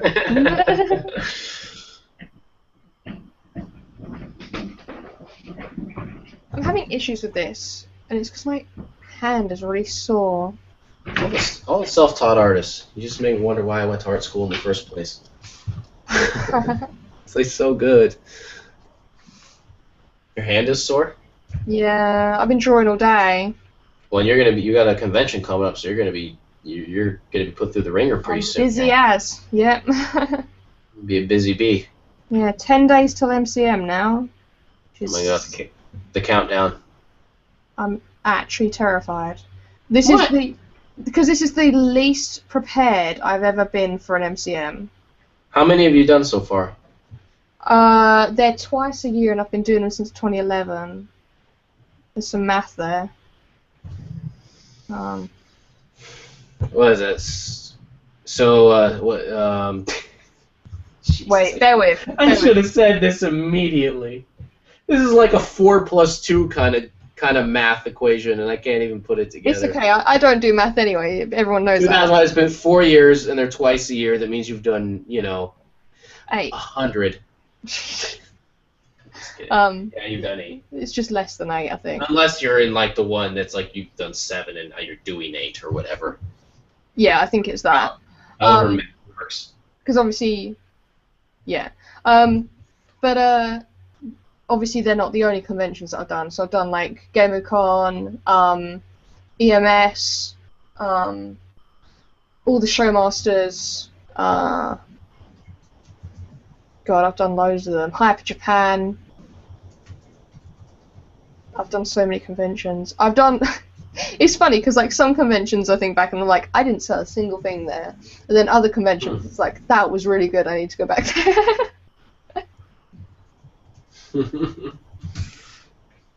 Do you ever just go to a convention and you're just like, I'm so not doing this one ever again. This was the worst thing yeah. ever. Yeah. Does that happen a lot? No, not a lot. There's one that it happened with, and it's because it was like a super, like the kind of stuff they were saying was the kind of like comics that you were just showing me just now. Yeah. And it's not the right crowd for me. Like I need gamers and cosplayers and all that lot to be able to do well. Oh, you can't handle the old farts, huh? Yeah, the proper people I don't really cope very well with. Just hit me up. I can train you on how to talk old fart comics, No, it's just that they're not interested in the kind of thing that I do. Like they're like, oh, manga, no. And that's fucked up because the thing is like you have to stretch to like get around to the old timers, and it's totally not fair that they don't reach out to kind of a new crowd of comics. They get pretty stubborn. I remember when Scott McCloud's Reinventing Comics came out, and he got a lot of shit because that whole book was about digital art and digital comics and where it fits in, what's exciting about it. But then a lot of like old timers were just like, no, like comics should be done on paper. What are you doing? Like you're like, not all completely unjustifiable concerns they actually did have, but but still, it was like a huge division. And I remember even when I read Reinventing Comics, I was like, yeah, because I'm kind of a fan of the Fantagraphics Comics Journal crowd. I mean, I came up in the kind of arty, pretentious hipster douchebag route of comics. That's where I came from. So, like whereas you'd be at a convention having fun with friends and making comics and doing things, I would be walking by making snooty comments and not making comics because that was my role. Going, yeah, that's cool. I remember that's cool if you did this, and I remember when Blair did this. I remember when this artist did it 10 years ago. Yeah, there's some of the artists that say that as well. Yeah, I would have been one of those idiots. I remember I was sat at a table, and this guy who was a fellow artist at the show, I won't say which show it was, but he walked up to the table next to me, which must have been a friend of his, and he said, "Oh yeah, I just do the manga stuff, the anime, because it's just easy to do and you don't have to think about it," right in front of me as I'm selling manga. And I'm just like, oh my god, I can't believe you just said that. I am going to choke this person out. Yeah, you get them. But the thing is since I came from that area, I know how to knock them down. Yeah. I'm the secret weapon. I'm their worst nightmare when they don't see it coming.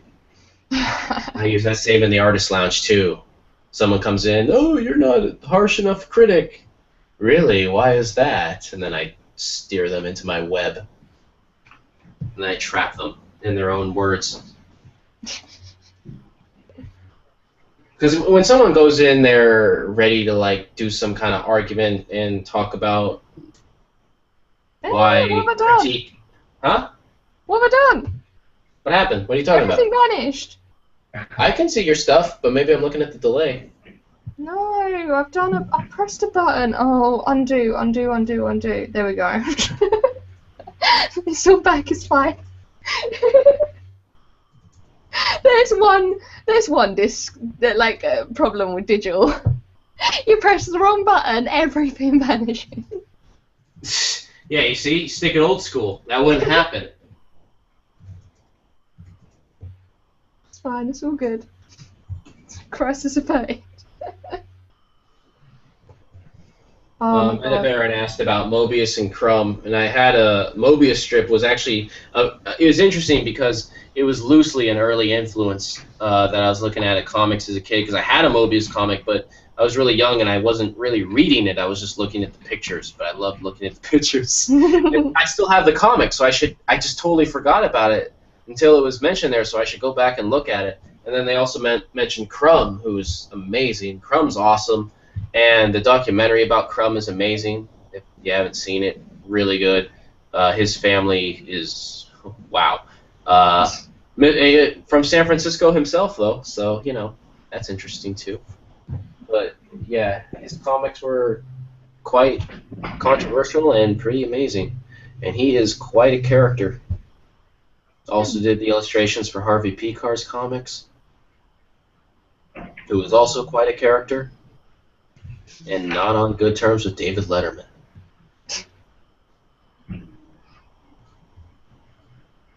My Mona Lisa looks goofy. He looks goofy in my rendition. Let me have a look. In my little, maybe 1.5 by 2 inch rendition of the Mona Lisa. Yeah, we've both got tiny little Mona Lisas. Little Mona Lisas. Maybe I'll just stay up all night working on this drawing. That's what I was just thinking. I'm so behind. I don't know how I ended up so behind. I got too excited about Monkey Island and comics, and I forgot to draw. So that was a huge mistake. Meanwhile, MeatyElbow is pretty much wrapping up his piece. I know, right? It's an issue. Meaty, are you a comic guy yourself? Yes and no, in that I haven't set foot in a brick and mortar comic book store in a decade, maybe. Mm-hmm. Oh, it's fine. No one has. That's why they're shutting down. I'm single-handedly responsible for the death of that industry. Got it. How dare you? But yes, I have a big crate of comics on the other side of this room. I guess I can drag through and thumb through whenever I'm done with things.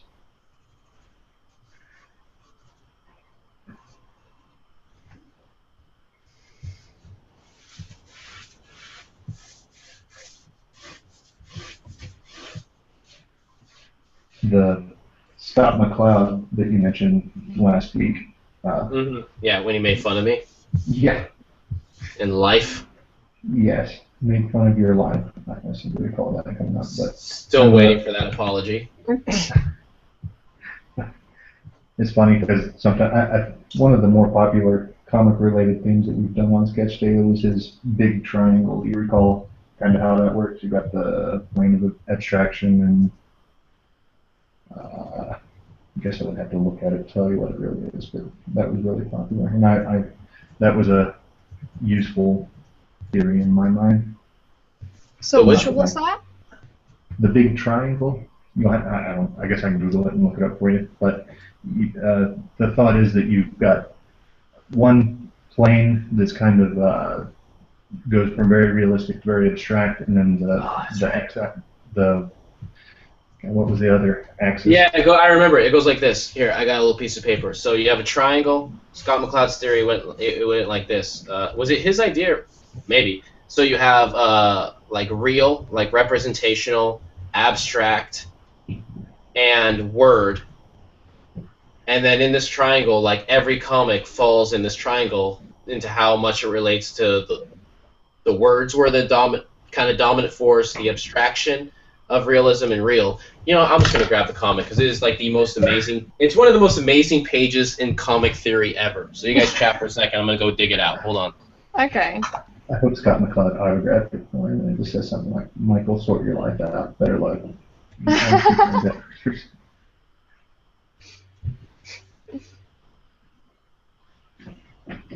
Do you who would you say is your favorite artist? There's a question for you. Favorite artist or favorite comic artist? I'll give you both.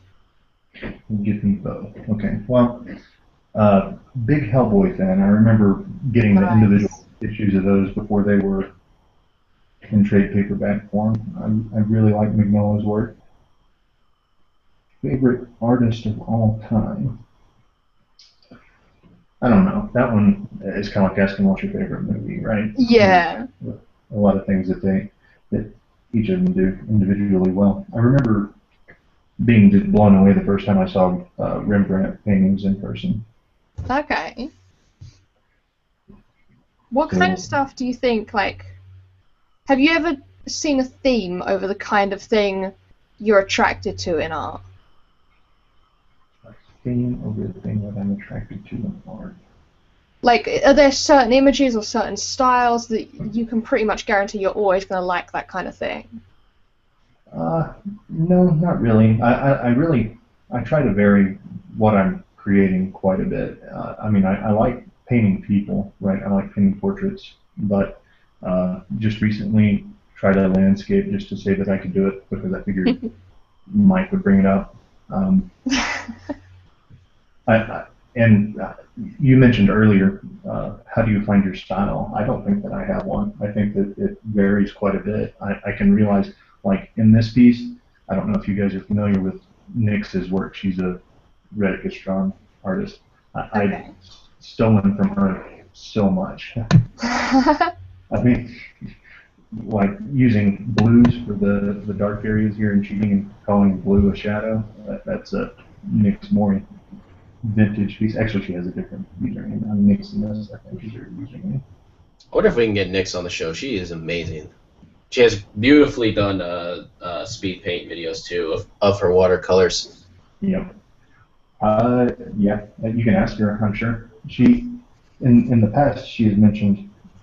Well, I don't know. I assume that this is all fair game to mention, but she's mentioned that she has a difficult time focusing on two things at once, like speaking and carrying on conversations on burrito theory and doing watercolor. Mm-hmm. Oh, clearly we do as well, because we've got nowhere in our pictures. Yeah, I haven't worked on the art in a while. I forgot I was drawing. I was too busy talking about Monkey Island. Damn it. And Nintendo Golf in my Twitch stream. Promoting.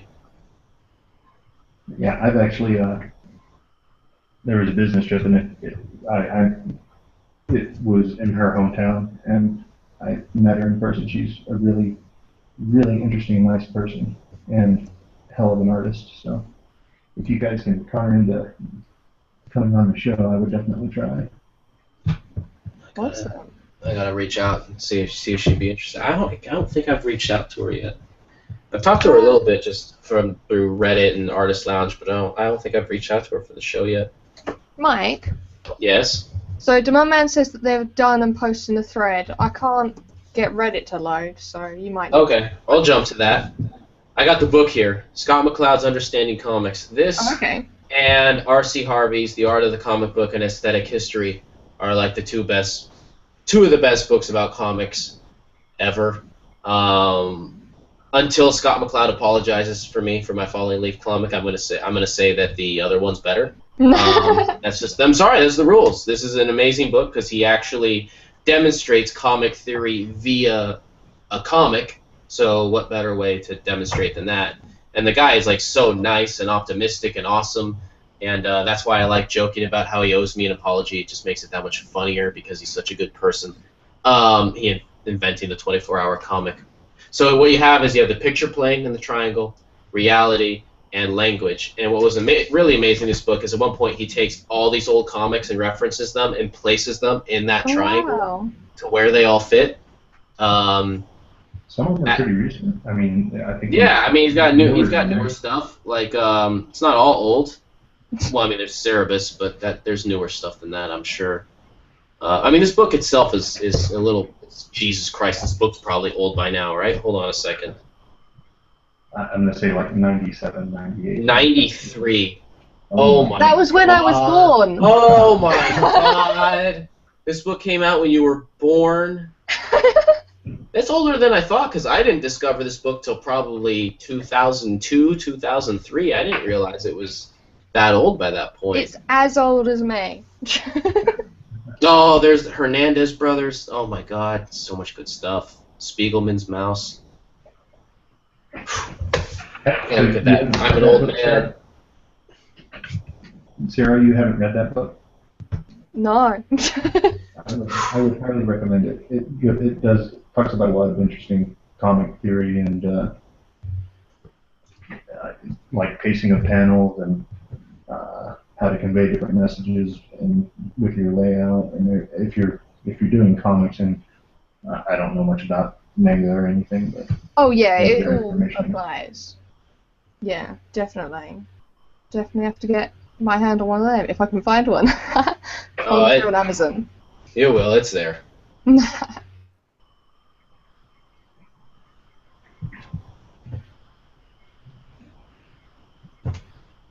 Can you find Oh yeah, the art. Yeah, Man's art. I don't know why Reddit just says all of our servers are busy right now for me, no matter what I do. Let me see what it says for me. It'd be hilarious if Reddit's gone down. Yeah, go figure, right?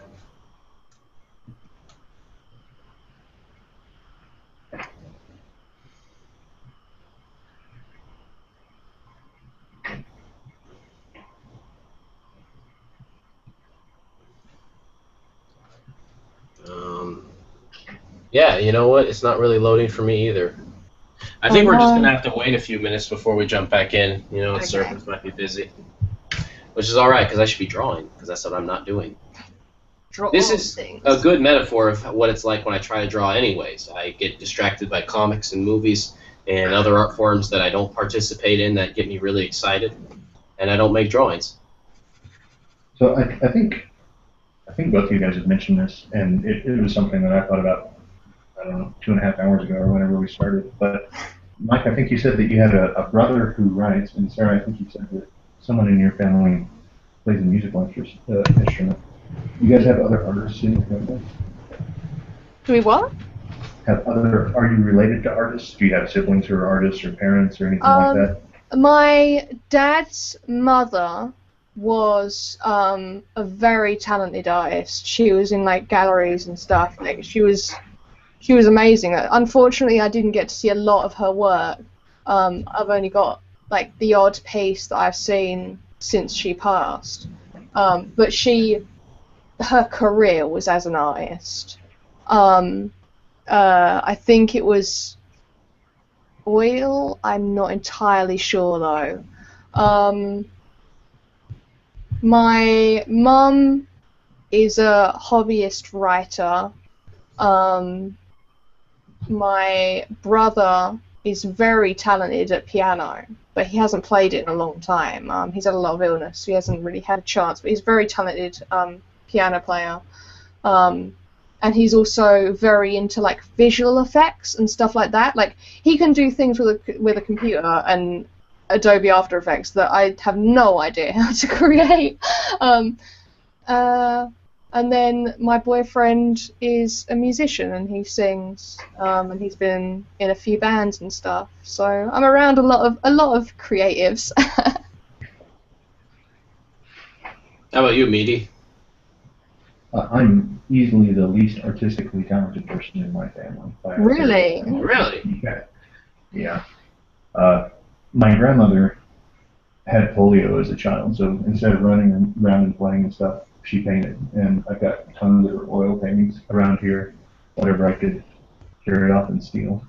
And I have an aunt who does a lot of watercolors. I have an uncle who does a lot of oil painting also.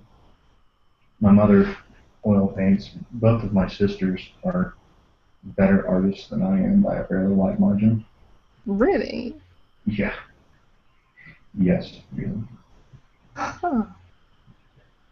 That's so cool. And How do you cope? how do I cope? How do you cope being around so many artists? Like I just people who are don't. doing the same thing as you. That's cool. I remember as a kid, you know, like Thanksgiving or Christmas or whatever, we'd go see my grandparents and everybody would be there, and there's like 4 easels set up in the front room and everybody painting and stuff. Actually, this last Christmas, I went home to see everyone, and there were like 3 or 4 people painting all at once. Oh my god, that's so cool. That's really awesome. That's amazing. So do you guys ever get competitive, or is it something that you just do, like, that's just a part of life for you guys? I guess it's always been around. I never really viewed it as a viable career alternative or option, I guess, and so I chose a different path, and I really can't complain about it too much, I guess. But no, I wouldn't say we get competitive. It's whenever you're working with a group of people. That's really, I guess, part of why I like Reddit, the art themed subreddits, is you get to interact with other people who are doing the same thing. You know, that sense of community or sense of kind of But it's collaborating different. with others. It's different when you can choose to be around them and when you live with them. Like, I don't think I could cope. Well, at Christmas we play this really fun game where everybody gets a notepad, right? And it's kind of like Pictionary. You draw a picture real quick, and then you pass it to the left, and that person gets to see your picture and can only caption it, and then they pass that caption to the left and draw the caption, so it's kind of like a game of telephone. Oh, And that's real good. Oh my That god, was, that was so awesome. That was the most drunken, silly game ever. I don't remember the last time I laughed at her. I'll have to try to find some. I'm pretty sure one of my sisters kept some of them, but I can remember one of my drawings involved Dracula standing in line at a Subway sandwich shop or something. Do you And think- honestly, there was. Go ahead. I was just gonna say, do you think that's one of the reasons why you have really gotten into the like art community world of Reddit, because you've been around it for so long and you know the benefits of it? Yeah, I would say that that's probably a pretty large factor in why I do it and why I was drawn to it and why I continue to do it, is that kind of collaborative community working together thing. That's a lot more than just trying to do something in a vacuum, you know. Whenever people are working toward a common goal or collaborating and working together instead of against each other, I very, very much like that and try to foster it where I can. That's so cool. That's really awesome. How about you, Mike? You said your brother was a writer, right? Yeah. So he's a writer, writes fiction and self-published some books. And it's interesting because a lot of my friends, you know, I have my friends that make art, but then I have a number of friends that are writers, and so I kind of was hanging out a lot with English majors. So that was kind of awesome because then they could always recommend just really good books to read. So I always kind of felt a little spoiled almost having that around. But it was a little weird though because then like I'll go on to Reddit and everybody like there's a lot of books particular books people will read on Reddit and they're not the books like I was reading that like my friends were recommending. So when I go in like an art subreddit and hey, you know, like in the artist lounge, I'm like, hey, what books do you guys want to read if we do like a book club thing? And then they're like books that I'm like, oh, really? You know, like, I don't know, like I don't get as excited about it, you know, and because I'm just coming from kind of that, like, I mean, I was always surrounded by you know English majors and those writers, so it just felt like a different world. And then so I think that influenced like where I came from in comics. You know, I joked like the kind of pretentious-y, douchebaggy background of comics, but I got into comics right when the kind of indie comics were blowing up, particularly the you know like Jason Lutz, Jar of Fools, and Craig Thompson was starting to kind of blow up with his book, and Joe Sacco, or Sacho, I'm not sure how his name's pronounced. Like all that kind of stuff was happening, and so when I came into it, I almost came from kind of the more literary end of it, and a lot of that was the influence of just you know my brother and my friends and everything they were reading, you know. So I didn't, you know, a lot of artists I find later were influenced. And particularly on Reddit, by a lot of genre fiction and sci-fi and fantasy. But I kind of came from a different background, so I'm reading a lot of the books that they recommend. And then lo and behold, I found I didn't have very many artists to like share the ideas with. And then you know, art school. So it was a combination of that and art school, and then art school kind of they had their own kind of thing. I don't know, man. I don't know where it fits in. You know, I remember drawing with my dad when I was younger, and he could draw all right. Like he knew how to draw, but then I think he was encouraging me to draw when I was like, I remember specifically we were drawing pictures out of one of those Draw 50 books when I was like 10. The Lee Ames Draw 50 flowers, and the joke of the owl where it's a picture. It says, you learn to draw an owl, and it says like draw a triangle, now draw a circle, now draw the rest of the fucking owl. Like that's like pretty much like almost like a direct joke of those Draw 50 books. And those were some of the first things I was learning. I remember my dad drawing along with me, and I think he kind of knew how to draw well, but it's interesting because I don't remember him drawing since. Like I haven't seen any of his drawings since I can remember being 9 or 10 years old and him drawing with me on those things, so I don't really know what happened with that. Or I remember them being good when I was a kid, though, but I haven't seen them since. I still have those drawings. There's one drawing of a rose when I was 10 from that drawing with my dad, and my mom has that, and my dad has the one of like a boathouse.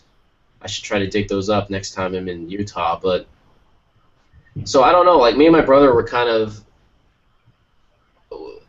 I think we kind of like the first in the family taking like the creative route.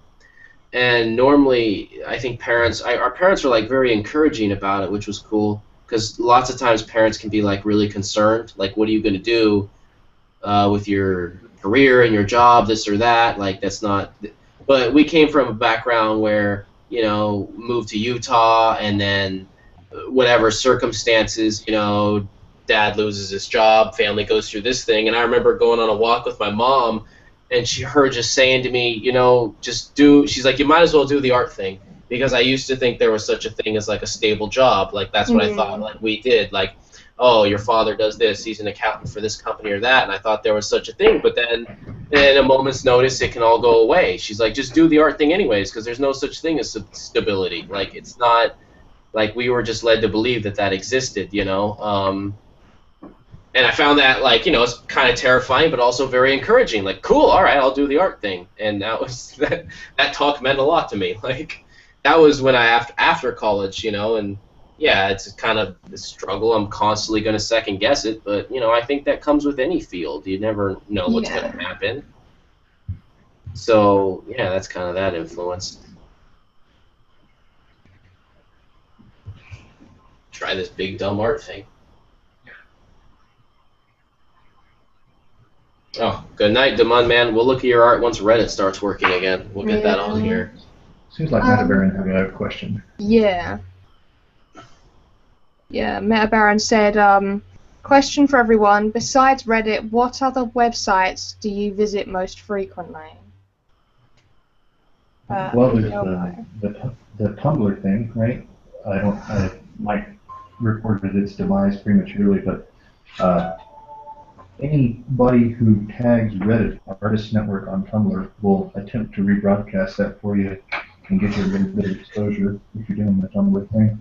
I should mention that I was talking about the demise of the Instagram portion of Reddit Artist Network, which was under my control, which I let it demise. That was my failure. The Tumblr portion and Reddit Artist Network itself is still going strong under the guidance of Mac Anthony and MeatyElbow. So be sure to hashtag your art that you put on Tumblr under Reddit Artist Network, and that will still keep moving. The Instagram portion fell away because I kept getting disconnected because we had multiple people running it, and then it would give us guff for being from different countries, and then it would lock the account, and it got really frustrating. But Tumblr did not do that. So that's definitely important. So Instagram in general is also important. Yeah, I don't know if I've quite got the hang of Instagram yet, but the forcing everything into a square format is frustrating, but nothing that can't be overcome. Yeah, there's good apps for it. I use SquareDroid. That helps. MetaBaron says YouTube, Google, and Tumblr doesn't count. Oh, trick shot. Okay, That's you know what? Order. Do you know what? I recommended a website to someone recently. They were posting, I mean, this isn't something I regularly check, but this website meant a lot to me and was a good resource. They were really into art that was addressing landscape and the changing of the landscape due to human interaction and whatnot, and certain different kind of environment, even though this website's not so much environmental, but kind of studies of that, etc. I recommended the Center for Land Use Interpretation, which is clui.org, CLUI.org, and it is a really fascinating organization that is all about art that addresses how man is using the land and our role within the landscape and how it changes. And it's kind of bizarre. It's not really like an environmental kind of thing or anything. It's more just an open artistic viewpoint of our role in landscape. And that just happened in the lounge recently. Someone asked about it. I think that might have even been today. And that website was amazing and had a lot of resources for really interesting books, like the books I would never know existed, like books about just packaging, a book about how things are packaged. I love packaging. Yeah, I love packaging so much. Yeah, they would have that, but it'd be like packages. It'd be like this weird level where it's like packaging in relation to trains. You're like, whoa, that's very specific. They link to a couple, books that I had a friend who really recommended them, just about garbage and dumps and waste. Books about so many just really bizarre, specific subjects. There was a magazine called Cabinet Magazine that explored these things. This is very much like a visual and critical studies kind of area. But weird explorations of very specific, bizarre, kind of social, artistic things. It's really hard to describe, but look it up, CLUI.org. They have a gallery in West Wendover, Utah, on the border of Nevada and Utah, and in the middle of the desert in Southern California. Their gallery is not manned by people. You go there, and there is a little plaque on an old abandoned military barrack, and a little key code, and you call a number, and they tell you what code to put in so you can go see the art show. Oh, wow. And a dilapidated military base in Utah. And it's really fascinating, and it's a really awesome organization, and it changed my freaking life, so look at that. That's what I got. I do not have anything as interesting as that. Everything's interesting the first time you hear it. I live on YouTube. They've said that YouTube doesn't count. YouTube's my life. I love YouTube. I've been watching YouTube since the beginning, since like 2005, whenever it was. And it's just, I have it on constantly all day. There's just a YouTube video in the corner of my screen somewhere of anything just playing. And I've got like, let's see how many subscriptions I've got. Let's see. Well, you're always following artists. Like different artists and illustrators that put up really great videos I've never heard of. You know. Yeah. Who do you follow on there? Let's see who the artists are, because I follow a lot of people. So let's just jump over to YouTube. And then, because I've got everything in categories to make everything easier. So subscriptions. Subscriptions art. Okay. So I have Will Terrell, which I love his channel. He does, he's the guy who's working for Warner Brothers at the moment on the new Bugs Bunny series. If you want to see very, like, kind of the best of the classic cartoons, he does these great, like, people sketching videos where he'll sketch people that he's seen whilst walking around. And it's just great. They've got so much character and life, and then whilst he's drawing those with the markers and stuff, he'll talk about, like, life and life in the art industry, and kind of like talk the way that we are right now, but with more purpose and with like a specific topic that he's going to discuss. How dare you! But really about like getting into the art industry and how changing your life in certain ways can affect your artwork and vice versa. A similar channel to that would be Sage Speaks. I think the channel's changed recently, but it used to be very much like how to get over depression, how to get over like anxiety, things like that, but doing it through an artist's eyes. And he'd do this really, like, he'd do artwork that I have no idea how to recreate. It was like, he'll use all the craziest tools you can think of in like Photoshop and stuff and create these amazing pieces. I've got the Jetty Jet show. I love that show. And I also, all of like Psychra, Jetty Jet show, Bob Meatbag, all of that lot. They do big streams kind of like this, using the Hangouts. And they'll all draw together just like we are, and discuss their experiences in the art world. And a lot of them get like hired by companies, or they work on very like cartoony or manga, those kinds of things. So if you're interested in those kinds of, like, it's a different outlook than we've got. It's a very freelancer type work, so and illustrative work. So that's the Jetty Jet show and Psychra.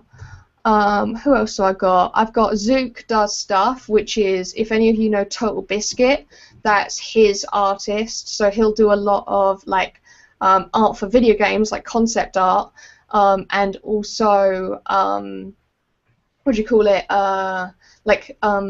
Using Illustrator to make overlays and stuff like that for like Twitch and all that lot. Who else? I'm subscribed to the Walt Disney Animation YouTube channel. I would definitely recommend that. They do some really interesting stuff on there about like behind the scenes and also one-off pieces that you'll see like before a movie at the cinema or something like that.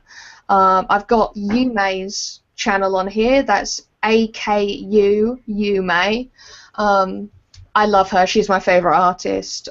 So I had to subscribe to her. I'm hoping that she can do more videos. She doesn't really do a lot of videos, but she did a she did like a live presentation thing a little while back at an American convention, and I would have killed to have been there. Unfortunately, that wasn't recorded and put on her channel, so hopefully she can get into doing more stuff on there. Who else have I got? I do have other people. I've got Mary Doodles on here, who, I don't know, she's just like a fun channel. Good fun channel. Cartoon Block, a lot of people know Cartoon Block. He works in the cartooning industry. Brilliant channel. Draw with Jazza, brilliant channel for like animation kind of stuff. And then probably the biggest one for tutorials would be Concept Cookie. I would definitely recommend Concept Cookie if you're interested in learning digital art. I will preface it as a lot of it is like starting at intermediate level, but like if you don't know your fundamentals, then you need to go back and look at those, and they do have videos on that. If you follow like the Concept Cookie or concept.org, it's that kind of thing. So yeah, that's a lot of the art channels that I've got on here. I've got more, but those are like the main ones that I watch. And there's also one that I discovered recently is GD Quest, GDQUEST. That is a brilliant channel. I only discovered it recently, and it kind of shows you how to make artwork for video games, and it actually takes it from the point of view of if you're a programmer starting out, so you have no knowledge of like digital art and stuff like that, so it will teach you, right, this is why you do these things, and this is the reasoning behind it, and these are the fundamentals of art. But it also does it in a if you're in a art studio at a games company, they need it in these formats, and these are why. So that's a really good channel. So there's a whole bunch of them for you.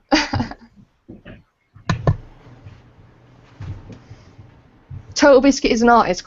No, Total Biscuit is not an artist. Meta Baron. Total Biscuit is awesome. Total Biscuit is awesome, but he's not an artist. No, Zook Draws Stuff is his artist. So if you see any of like the splash images, his logos, all of that lot, I believe it's all done by Zook. And then Jesse Cox, his artist channel, is brilliant as well. Does all the splash images for like the monthly updates of the channel. Definitely go check out those two. Total Biscuit does the WTF is series reviewing games. Just a very good game critic. Oh yeah, well he says that he is not a game critic. I don't care what he says. He is a good one. But he does like the Let's Play, like the play videos. But he is. I don't care what he says. He is. And he's fantastic at it. If you want an informative channel, that's where you go for video games, I think. Brilliant channel. It's just very, very well spoken. Very good ideas about the games he plays, he reviews, and I don't know. I think the thing I respect most about Total Biscuit is the fact that he's willing to ask questions. Like, he is willing to go and find the right person on a topic and let them talk about it, rather than talking about something he knows nothing about, which I think a lot of people do. A lot of people in, like, journalism and stuff, like in new journalism, have a habit of, and I think, like, all of us do it sometimes, having a habit of talking about something that you don't actually know a great deal about. He'll go and he'll be like, right, the modding thing's happening. Let's go find two of the top modders in the industry and get them to talk about it, because I have no idea what I'm talking about, clearly. Like, that, I respect someone who can say that. Yeah.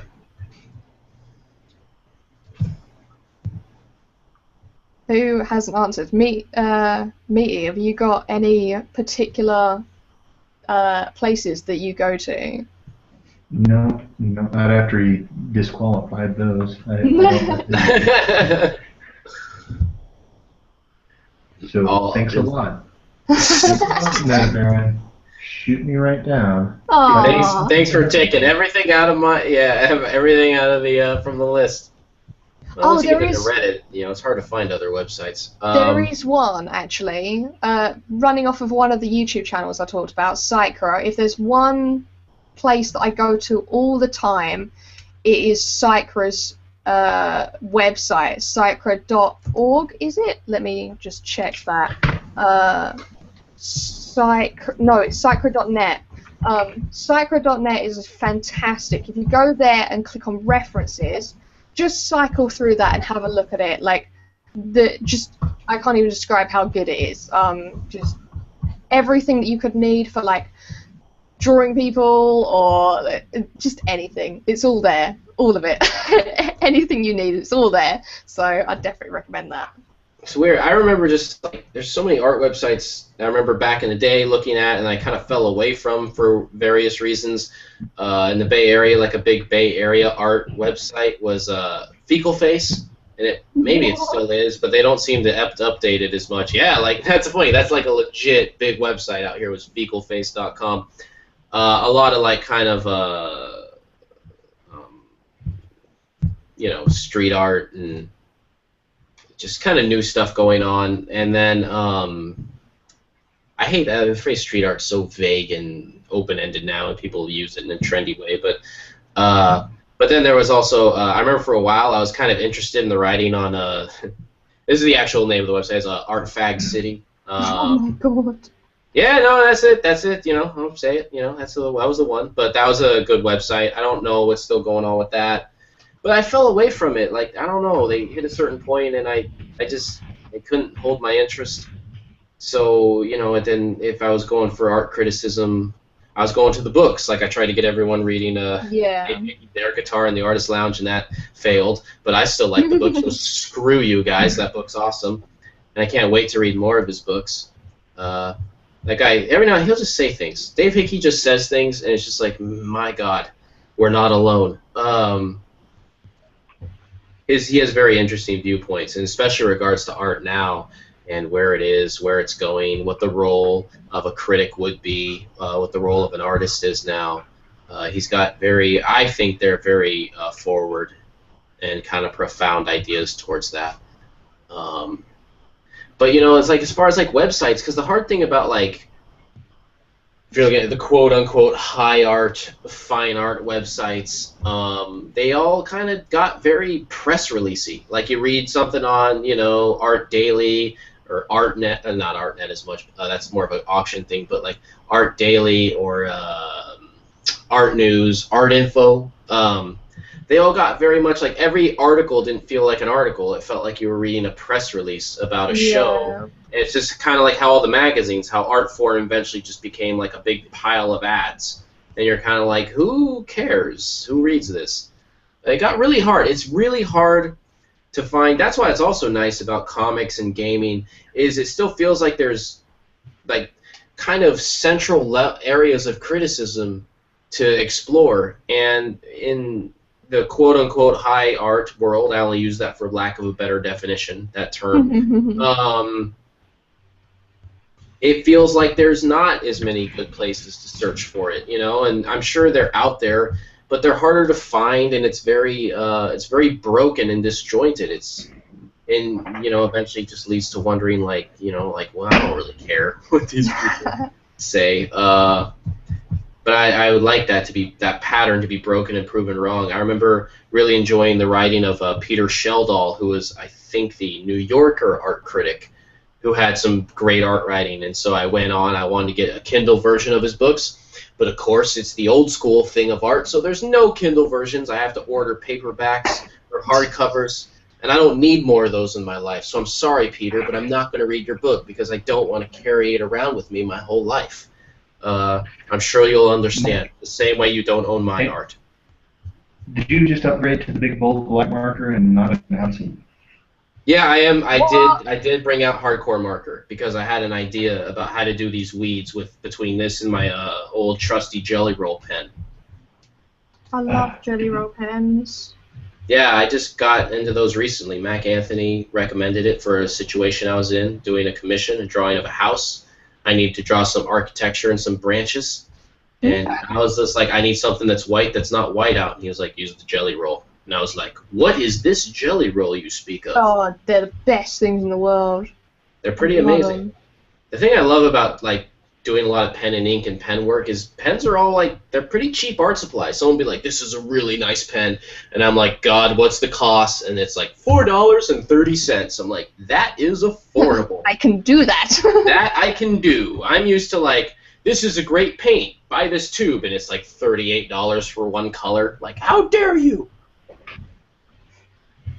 Or when I bought my Arches block, oh, what a nightmare. There's some things you only buy when the coupon comes in the mail, and an Arches block of paper is one of them. Because that last Arches block is list price $110. Oh, Matt Barron says, what's a Jelly Roll pen? The Jelly Roll pen is this beautiful little silly-looking Lisa Frank-esque 7th grade girl writing notes to friends, binder, draw it on a pink heart, and do you like me? Yes, no, maybe. Check the box pen I'm holding right now.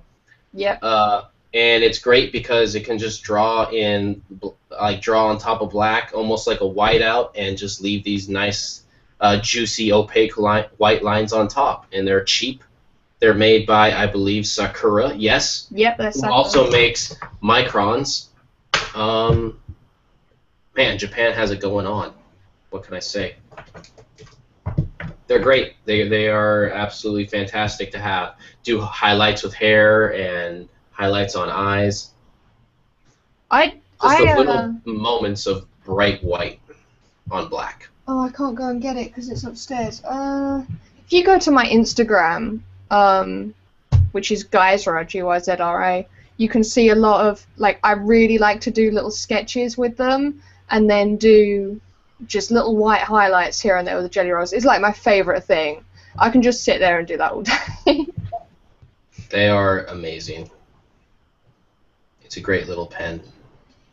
And they look ridiculous. They do. They look like the girliest things on the planet. Yeah, like you gotta swallow, like as a man, you know, like you gotta swallow a bit of pride. The hilarious thing is, at a convention, I'll just go, are you ready? Like, to the person who's being drawn. They're like, oh, it's looking so good. I'm like, no, are you ready? Like, you haven't even seen it yet, right? Are you ready for the best part? They're like, what? I'm like, wait there. Just wait there. This is my favorite part in the whole. And they just put, like, the little dots on all the shiny bits and then in the eyes. And they're like, it's so good. I'm like, I know. I love it, the Jelly Roll pen. I usually try to lift some weights before I use it just so I can retain my masculinity. You're like, oh, no, yeah, no, tough guy. Oh, don't cry at movies. Isn't it weird to think that the new Mad Max movie is the same director as Babe? Good movie. I mean, Babe was an amazing movie. Guess what?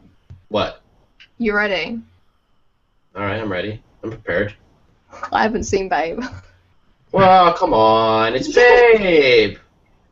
That'll Do, Pig. It's a good movie. It's a good, heartwarming movie. See, I didn't know that That'll Do, Pig was from Babe. From Babe. I always thought it was That'll Do, Donkey from Shrek. That was my knowledge, right? How dare you? No, it's from Babe. You know, you're going to cry at the end because, I mean, it's just God. I mean, it's just, who doesn't cry at the end of Babe? You have to be a robot not to cry at that. That's ridiculous. I don't care how tough you are. That's a very moving film. Babe was one of those rare movies when, like, the previews were out in the theaters. You're like, that is the dumbest looking movie I've ever seen in my life. And then you read the critic reviews, and it gets all these glowing reviews and, like, Academy Award nominations, and you're just like, apparently Babe was a good movie. And then you see it, and you're like, I don't know who was in charge of putting the trailer for this film together, but they blew it. They made it look so stupid. And it was much better than that. Babe deserves more. It's our other motto for the podcast. Babe deserves more. Okay. That and sort your life out. Meta Baron's never seen Babe either. Oh, you guys should see it. It's adorable. I don't know that I've seen it. Oh my God! You know what? You know what? You done now? Jesus! You're lucky I'm so focused on drawing the Mona Lisa and making it look easy. The easiest drawing I've ever made in my life. So since Reddit is down, I can't get to the original reference that you guys are using, so I'm having to... Is it still down right now? Yeah. Yeah. Wow, that's weird. It's really bad. Oh my God, Reddit is down. What do we do? What? What else is on the internet now? I Is know, that what why do I that do? came up? What do we even go on? Is there other? Do they still have other websites? Will Twitter know? Can we go to Twitter and be like, Reddit's down? And Twitter will be like, what do you mean Reddit? I don't know. I don't know what other websites to go to. I mean, Do other websites like talk to Reddit? Do they have any relationships? is MySpace still going? Oh my god, MySpace. I'm gonna go log into my Friendster account. Foursquare. Anyway, where I was going with that, I don't have the original reference you guys are working from, so I'm having to draw the Mona Lisa picture from y'all's screens as it jumps back and forth between Mike and. Are you serious? You trying to draw it from our drawings? I was Not really hoping that trying. you were going to say, I'm drawing the Mona Lisa from memory. And I was just going to be like, yeah, there you go. There's a life goal. Well, I'm gonna have to, because all I've got is Mike's shoddy reference. I'm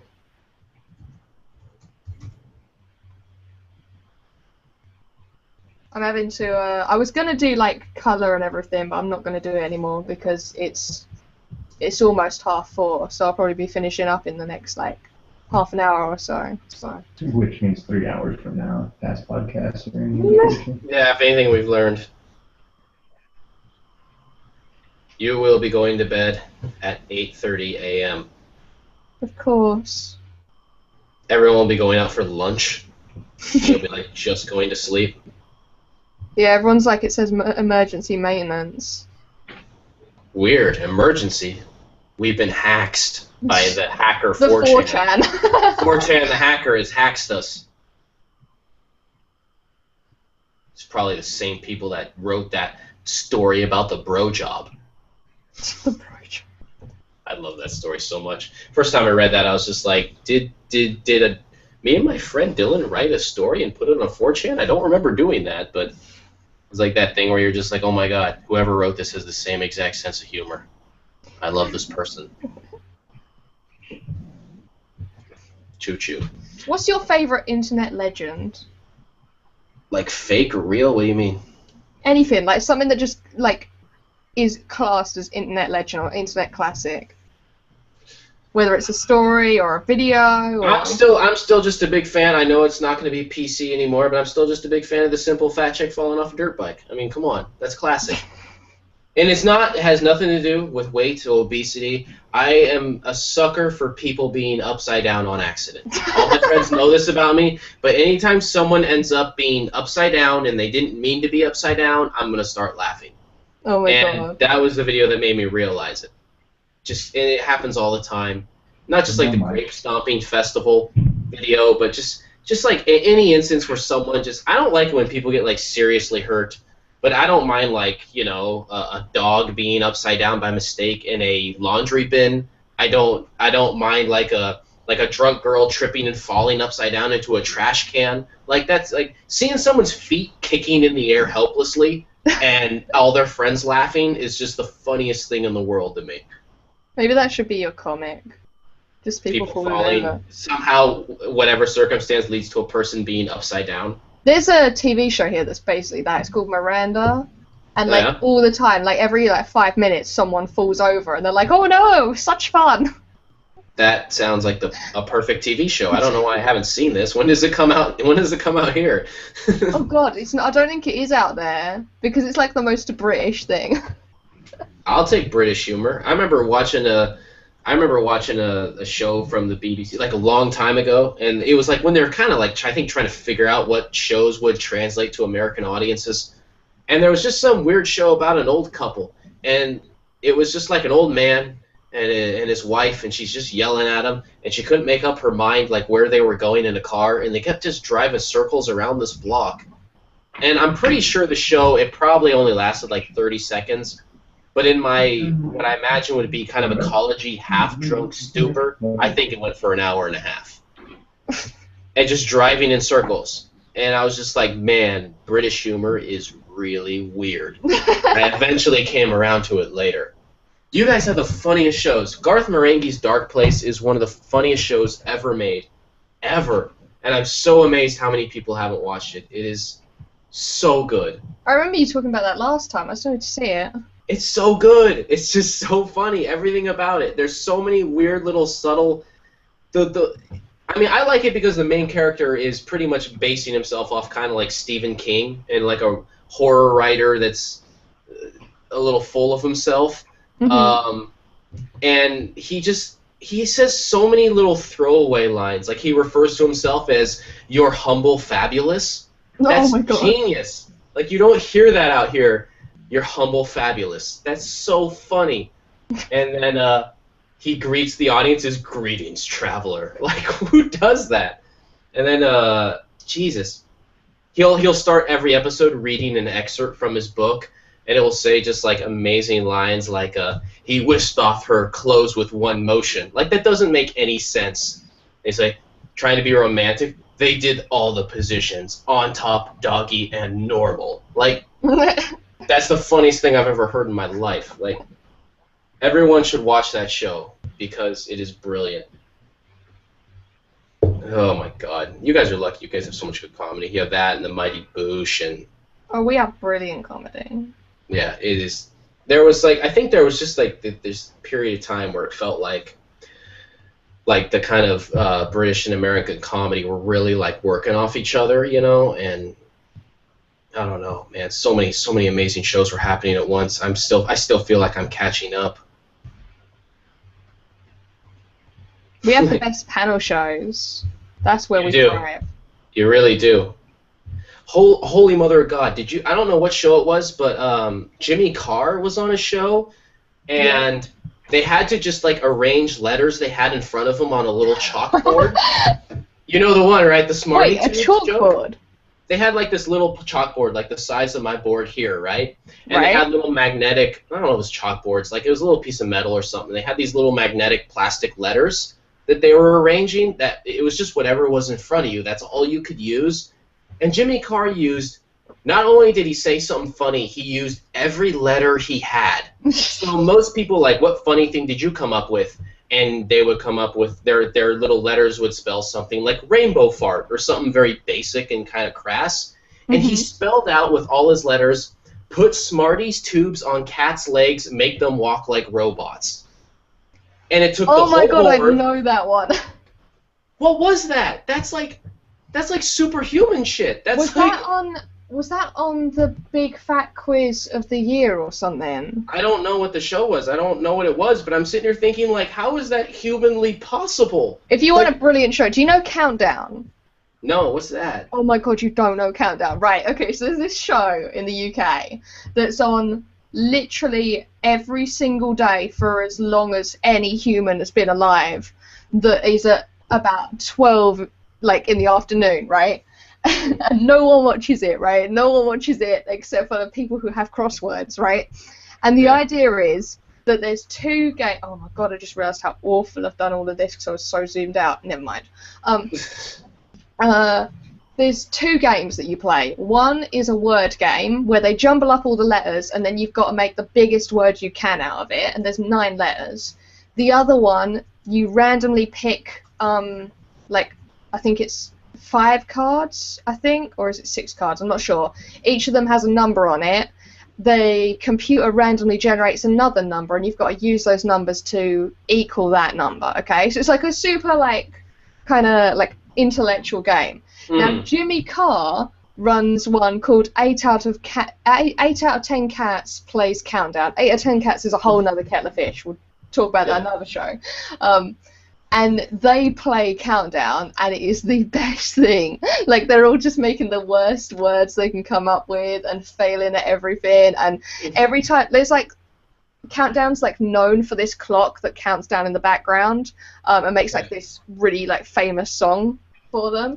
So whilst it's doing that, he'll just do ridiculous things. Like, he'll learn to ride a unicycle in the middle of the room, or he'll turn into someone will bring on live lions and he'll be a lion tamer for that amount of time. It's ridiculous. That sounds so awesome. That's one of my guilty pleasures, that show. Oh my God. I gotta watch that. This is ridiculous. There's too many things to catch up on. I never even heard of it. I had no idea that existed. 8 out of 10 Cats is really good. Would I Lie to You is really good. Mock the Week is really good. There's so many. So many. It's so funny. There's just such different levels of humor. Like, there's like I feel like kind of the that stereotype of the British wit, you know. Mm-hmm. But it's so alive and thriving, and when, like when you see it, you're just like, these are some clever motherfuckers, you know. But I feel like, and then when I go back to like what I look for in American comedy is I look for like very clever silliness, like that silliness where they kind of hit that level where you're just like, I don't know where that idea came from, I don't know how they thought of that, I have not thought of that thing in 10 years, and that's what always that's what slays me, like. And so kind of that combination. So when those two styles of humor were influencing each other and it's kind of going back and forth, it's just ridiculous. Like, there's nothing more satisfying when you're watching a comedy or however, and they just kind of reference a thing and they do that. They not only do that style of humor that just connects immediately, but you're just like, I swear to God, they said that joke only because I'm here. You know? Like, yeah. I was watching just last night, I went with my brother and his fiance to go see Mark Maron live and kind of he was just doing a live show. And his show, Maron, is amazing. Like, it's about him, a lot of his life, and, you know, fictionalized to a small degree, but rooted in reality, and it's all just a lot of, his whole style of comedy is almost like if you listen to his podcast, WTF, he interviews a lot of comedians and, you know, different kind of people in creative fields, but it's almost like listening to this comedian be in therapy. Like, the way he talks, it's very casual, but what's amazing about his interviews is he gets people to open up like you would never hear on another show, because it's like an hour long, he's talking, and then he'll bring things up, and next thing you know, this person will be admitting things they would never admit anywhere else, and it's very eye-opening, and it's very kind of humanizing and beautiful. It's amazing.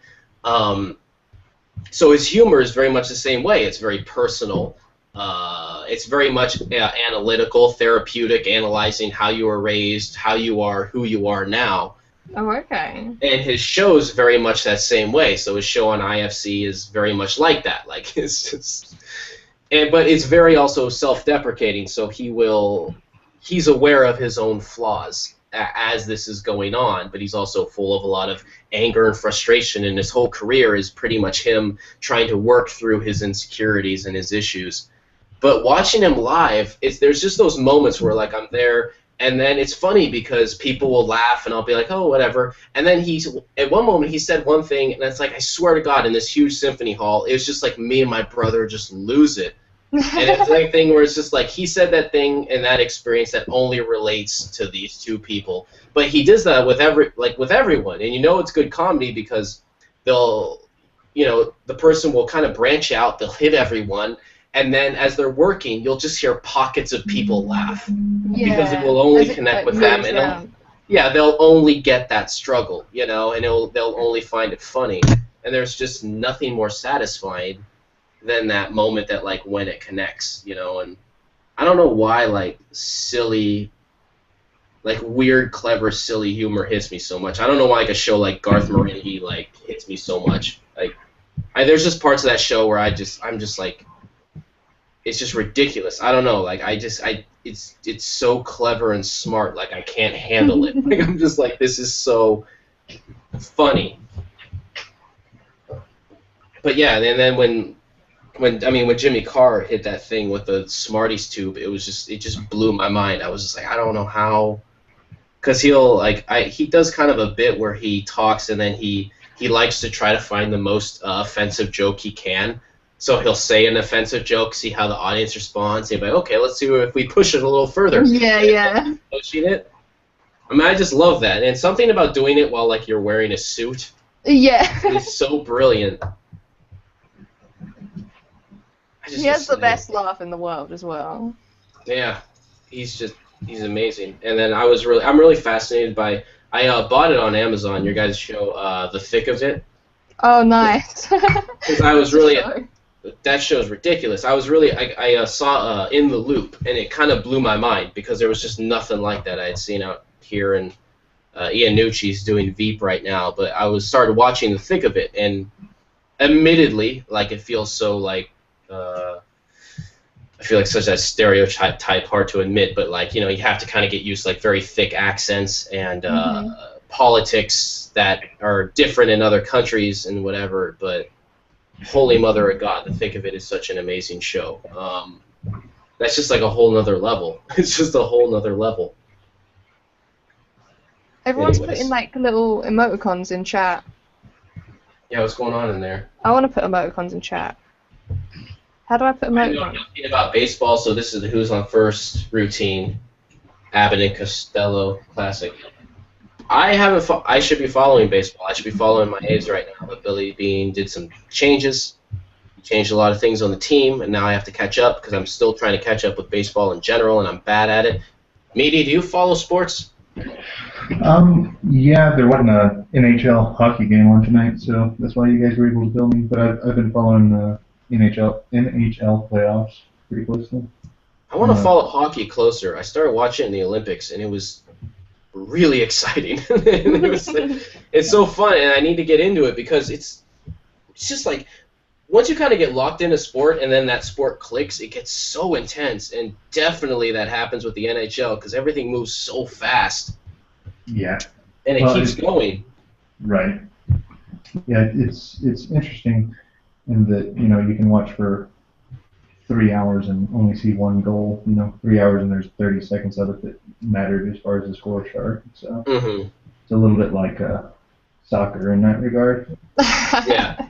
It feels like soccer on a very small field. Like it has that same momentum, but it's so tight and confined.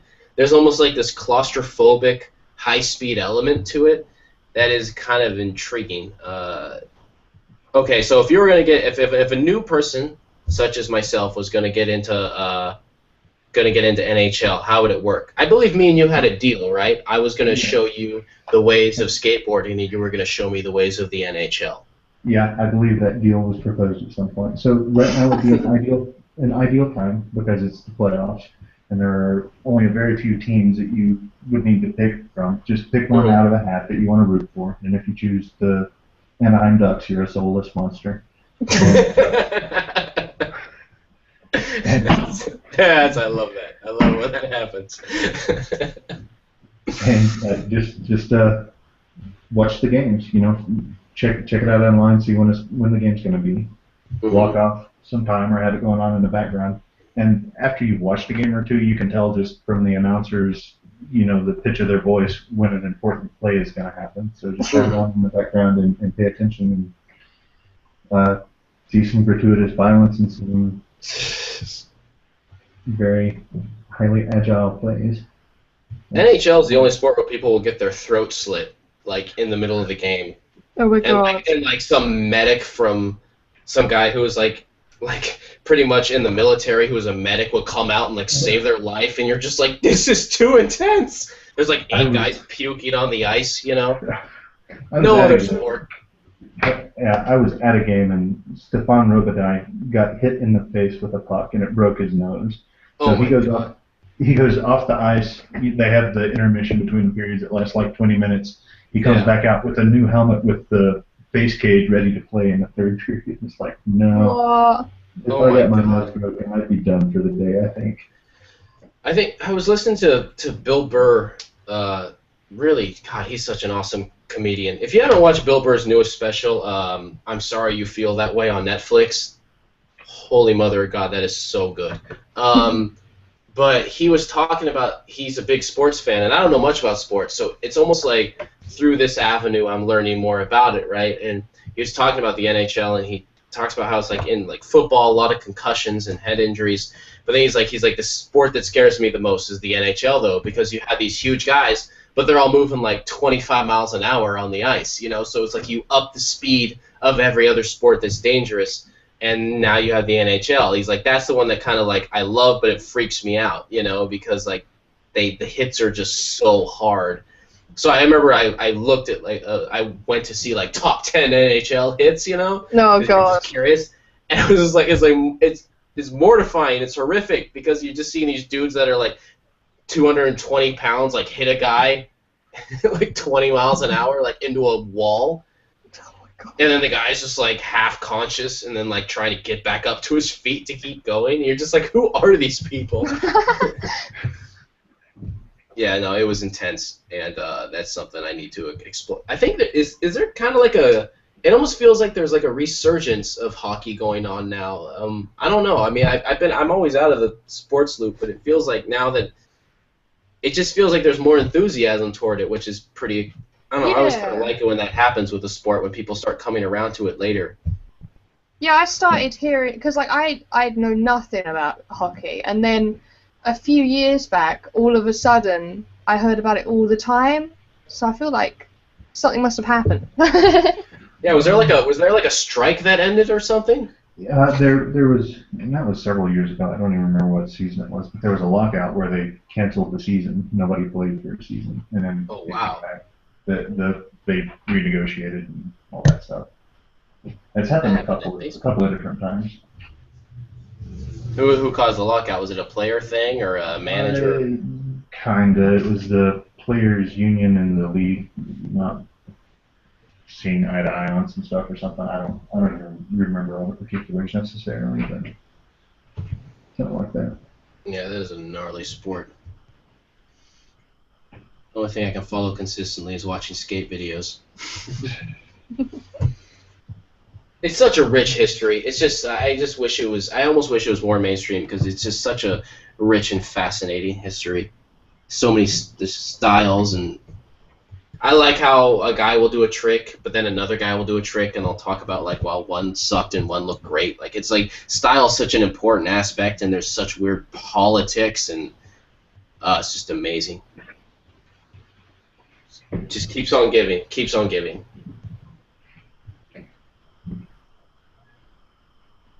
So I think I'm more or less caught up with where you're at on your picture, Mike. What? How did you catch up to me? Do I suck that much? Aww. Not like suck, but I mean like, am I that slow? Like you can just like, should I have been done with this an hour and a half ago? You know what I mean? I'm still working. This is just a really sketchy one because I don't have the original reference to work from. I only have your reference. So. I like your drawing. Man, I need to loosen up. You know? I want to have a look. How do we loosen up with our art? Chat, how do you loosen up with art? That's the next question right here. You're asking chat.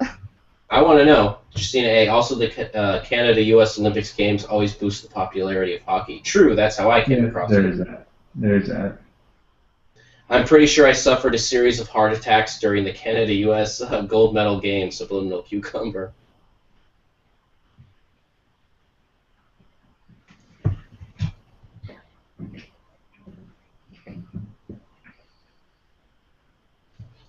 I think every podcast I spend more time working and getting less done because I just get like all giddy about topics and then I go run away and grab a book or something and then I don't draw.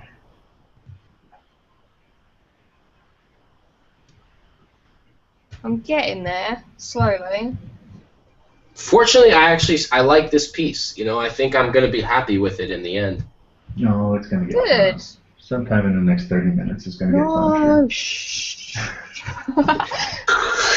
I used to do this thing where when I would ask someone like, "Hey, what do you think of this drawing?" If they hesitated, I tore it up in front of them every time. And then like people get mad at me, like friends, you know, my ex and whatnot. They're like, they didn't like it when I asked them because the initial response was important. I didn't care what the criticism was later, but if their initial response was, it was gone. Yep.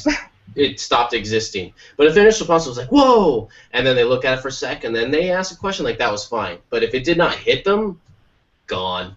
And they always freak people out because I would tear it up right when they were sitting there. And it had nothing to do with them. It's just that I needed to know if it hit or not. And if it didn't hit, I did not want it to exist anymore.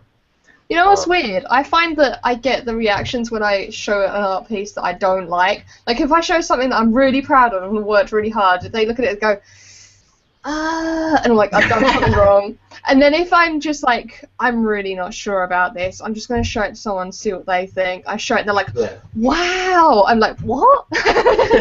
What? Why? How dare you? that's like worse. It's like hard to deal with that because then you're just kind of, you're not on the same page. What did I do that they liked? Do I agree with what they liked? Do they only like it because they don't know? Yay for loosening up drawings, gesture drawings, giving less of a crap about how specific you are. Thank you, Justina. I need that support. I am a very much a tight, boo-hoo-hoo, this isn't perfect, everything's falling apart in my life kind of artist. That's who I am. I like that someone said draw naked. Where is it? I saw Aren't you supposed to picture everyone else naked, so I'm supposed to be naked? Here's the thing. If I was naked, it seems like it'd be fine, right? I'm just filming this drawing. Who cares? But then I'd switch to the other camera and forget I was naked, and then that's when the horror would appear. The YouTube ban would happen. I get a message from YouTube, and it wouldn't be like, hey, that's inappropriate. It'd be like, dude, no one wants to see that. And then it'd be like, your channel's canceled. I know it's not yours, but we're canceling Sarah's channel. And then I have to explain it, and then they would advise me to speak to my priest. Wow. So be the way of life. Yeah, I need to pull the photo up here so I can look at. They say drawing naked is like a joke. Like, I spend a lot of my time, I wake up, pick my laptop up, put it on the covers, and then start work. It's like, there you go. You don't even like get prepared for the day first? I'm like, no, I don't even eat breakfast. I'm just like, there's the laptop, there's the tablet, carry on. I gotta take a shower. I wake up, and I look at the clock, and I go, is there a few more minutes? And then I get up, and I go to the shower, and I make coffee, and then I go to work, and on the way to work, I'm on my phone, looking at Reddit or talking to people on Google Hangouts, and I'm probably complaining about how I'm sick of riding the train to work. And it's a doozy. Because I remember I talked to my neighbor once, and he was like, he's doing that thing where it's very like West Coast. He's like, dude, you should just look at people. I'm like, what? Shut up, what? And then he's like, you got to go on the train. You could just look at people. You shouldn't like be on your phone, distracted. Life's happening around you. Blah blah blah blah blah. And I'm sitting there thinking, like, try drawing them. And then after 8 of trying to draw those people, you'll be like, I never want to look at people again. But Well, why not? I drew 111 people sitting across from me on the train. All right, fair enough. I don't need to look at them anymore. 111 drawings means I failed 300 times. So what I say when my neighbor says you should be looking at the people across from you, I say draw 500 of them, try 500 times, and tell me how much you want to look at them anymore. And the thing was, but now it's like, because my argument was, he was like, you got to get off, because it's the typical argument, get off your phone, what are you doing, life's happening around you, why don't you catch a ladybug and whistle a song to it, or whatever the hippies out here say. And so I'm on the train, he's telling me these theories, and I'm nodding. Doesn't necessarily mean I'm listening, but I am nodding, so that's a good step. I'm nodding along to the ideas. But then I tell him, I'm like, all right, here's the deal. All right, like I've ridden this train for 8 years, 5 days a week, to most likely a job that means I'm not making art. So that's the situation. And like I want to be on my phone because on my phone I am literally seeing what is happening in the entire world. I can get on my phone at any moment and I can say, hey, what's up? Good morning to some friends in the Netherlands. I can say hello to friends in Norway. I can do all these things. That's like, at this point, I did the drawing. I'm kind of over trying to draw sad people on the train going to work, because that's what I learned. Drawing those 111 drawings, you can go see them on my website, 90% of them are depressed. And I would rather talk to my happy friends all over the world. So excuse me for being on my phone. That's what I say. I don't even know how I got on that rant. That had some feelings in it right there. It is feelings. But I don't know. Sorry. Hmm? You said you had the original reference for this picture up somewhere? You have it somewhere, or you printed it off? I have it printed and it's on my computer. Do you want me to message the image to you? No, that's fine. What color are their shirts? One is black and one is a neutrally color that's hard for a colorblind guy to It's differentiate. a tan and white plaid. No. Yeah, it's like it's kind of like a brownish tan Yeah. kind of thing going on. Too late. They're both painted blue. That works. Blue's fine. Blue shirts are fine. I am not the guy that you should ask for accuracy of color of things. As long as you say that blue shirts are fine, blue shirts are fine, Mike. Pants on the ground, looking pretty awesome with pants on the ground.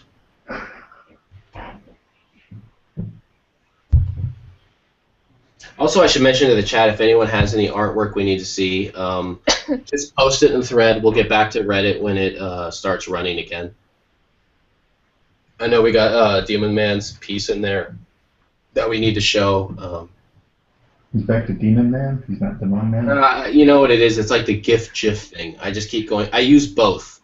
If I use both and take the kind of cowardly route, I don't have to decide. I'll be right about one of them. Pick a side, Mike. What do you guys say? Do you guys say GIF or GIF?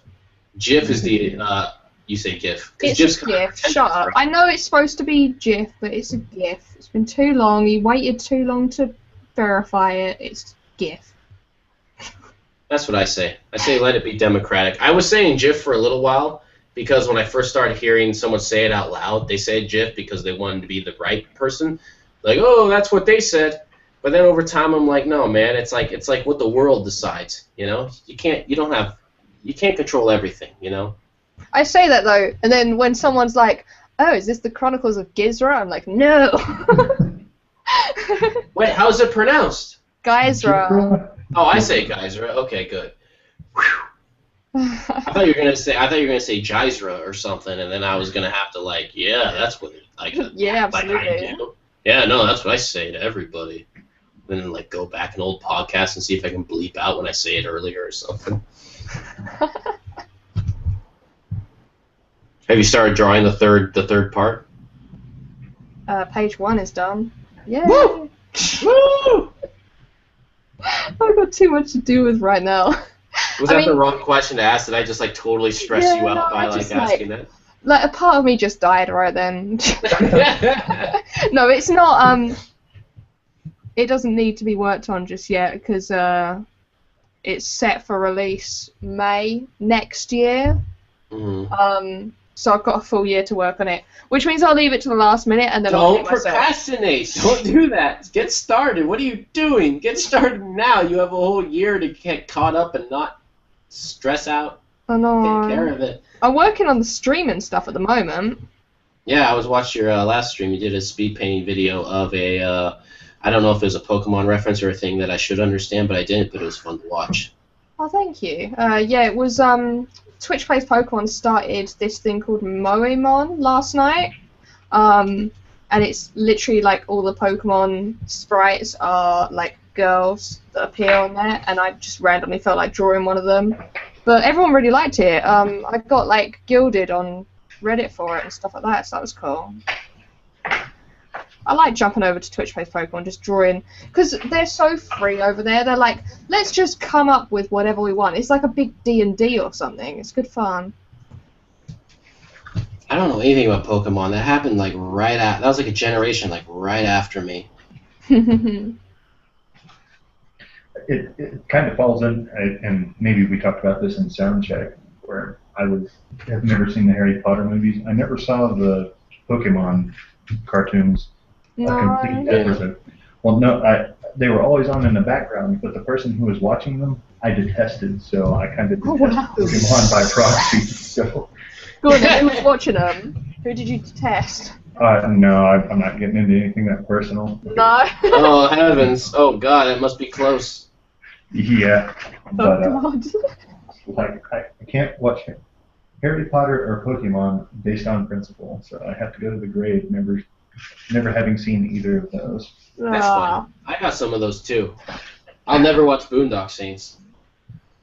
Because of that reason. People kept asking, hey, have you seen Boondock Saints? This was back in the day when Boondock Saints came out and everyone had a big boner over it.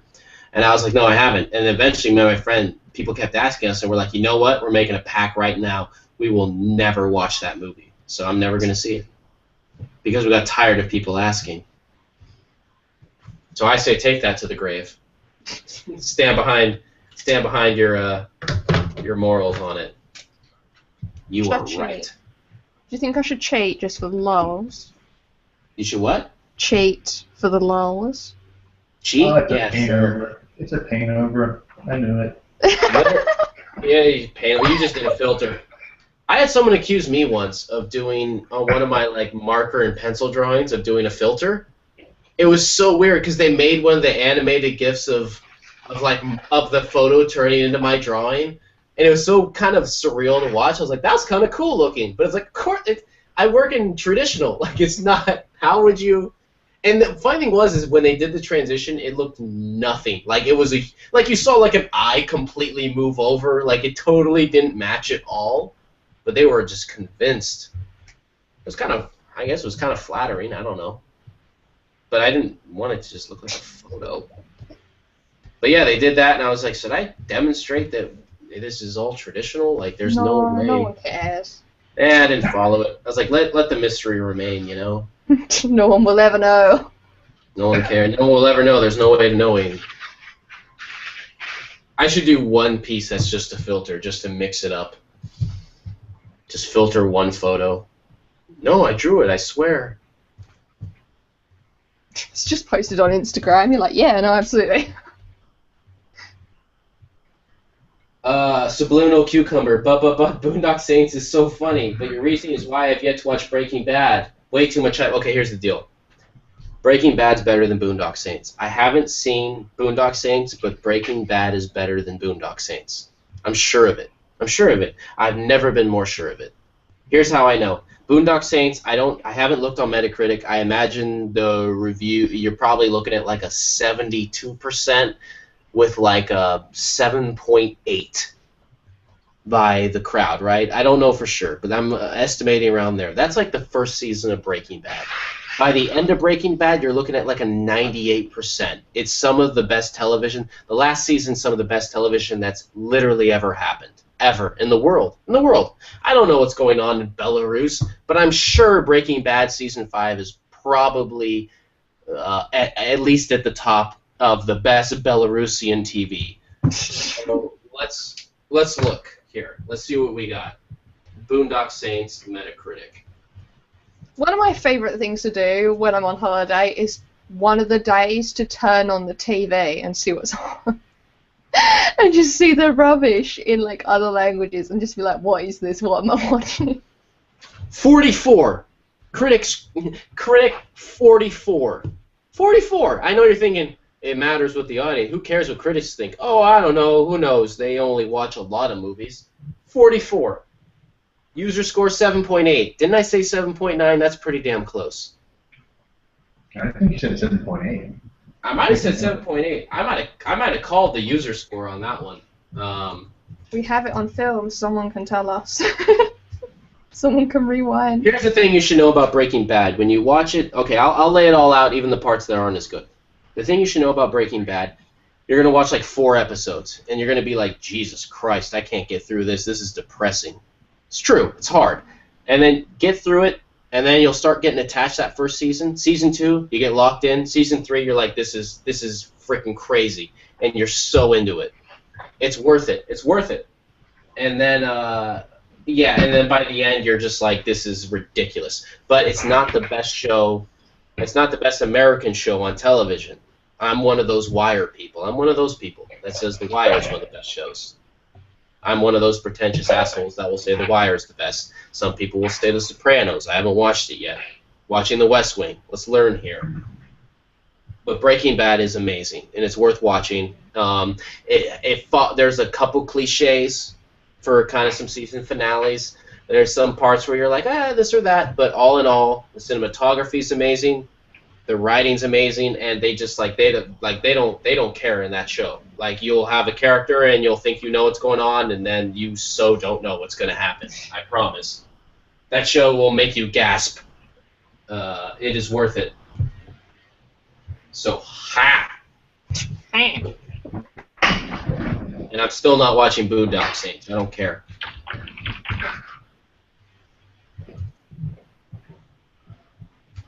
Have you guys watch Breaking Bad? You guys seen that show? Yes. I've seen one episode of it, and it looked ridiculous. What episode did you see that looked ridiculous? I went round to my friend's house, and they had it on, and I saw a dude get his head, exploded. He was shot in the face and just exploded everywhere, and you saw, like, his brains and everything. And I was like, what just happened? I know what part you're talking about, and that is, like, a very important kind of season finale-esque moment. So, yeah. No, I know the part you're talking about. And I was just like, wow, this is a show. Yeah, that show's intense. It doesn't mess around. It's funny to think that, like, the dad and, like, the wholesome dad in Malcolm in the Middle plays, like, one of the darkest characters in American television. Yeah, he's awesome. I mentioned Mark Maron earlier. There's WTF where he interviews Bryan Cranston, and it's really good. A really good interview. Because when he was doing Breaking Bad, like, they weren't going to have him. The networks didn't believe he could play a dark character because he was used to playing kind of these slapsticky comedic roles. But then he had this one role as this one kind of, he was playing like a neo-Nazi character or something crazy in, like, the X-Files. Oh, and it was one demonstration that he could play like a dark kind of scary character, so they gave him a chance, and it was because of that one role that he eventually, he played Walter White in Breaking Bad, which became to be some of, like, the best drama acting that's ever been on American television, and yeah, it is insane. He is so amazing in that show. Like, they knew how to do kind of that Dickensian end the episode, and you're just like, what? And you have to, like, wait for the next one. Very worth it. But yeah, I'm still a Wire guy. Wire and Deadwood season 1.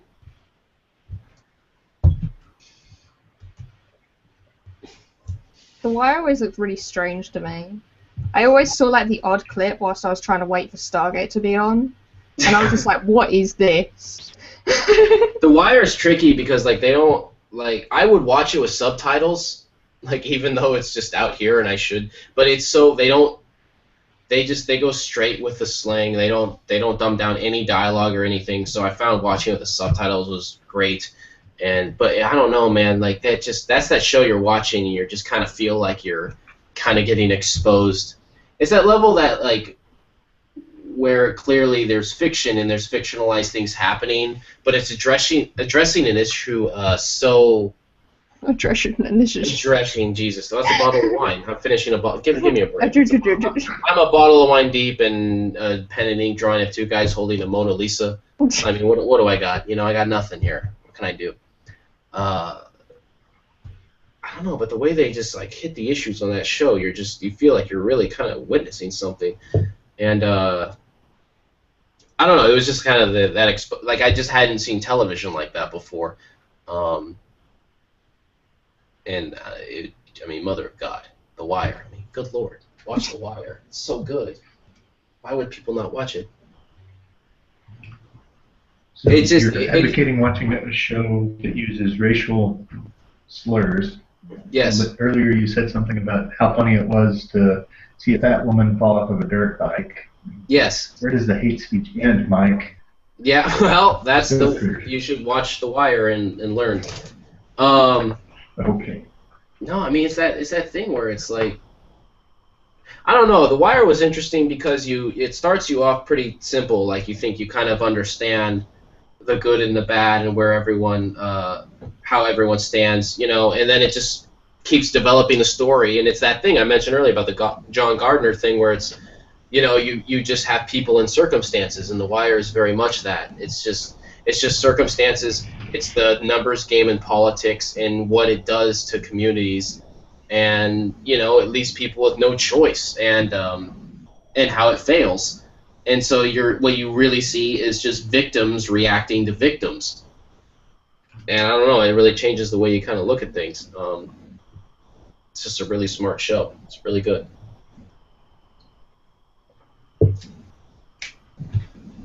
But it became that cliche to kind of like hype it up. You know, you kind of became like that. I don't know, that hipstery cliche of like, oh yeah, you probably like The Wire. Yeah. Yes, I do. It's a good show. Shut your face.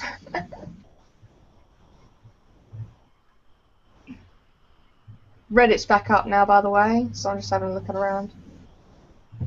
We should do some sharing. Yeah. Let's do it. There's one in the Artist Lounge thread by Fortuitous Scribe. That's from the last week. That's the person. Then It's them, right? You owe them, Mike. You owe them. Oh my god. Oh no, I owe them. I owe them now. and then my there's mouse two being in the comments of the one that we're doing.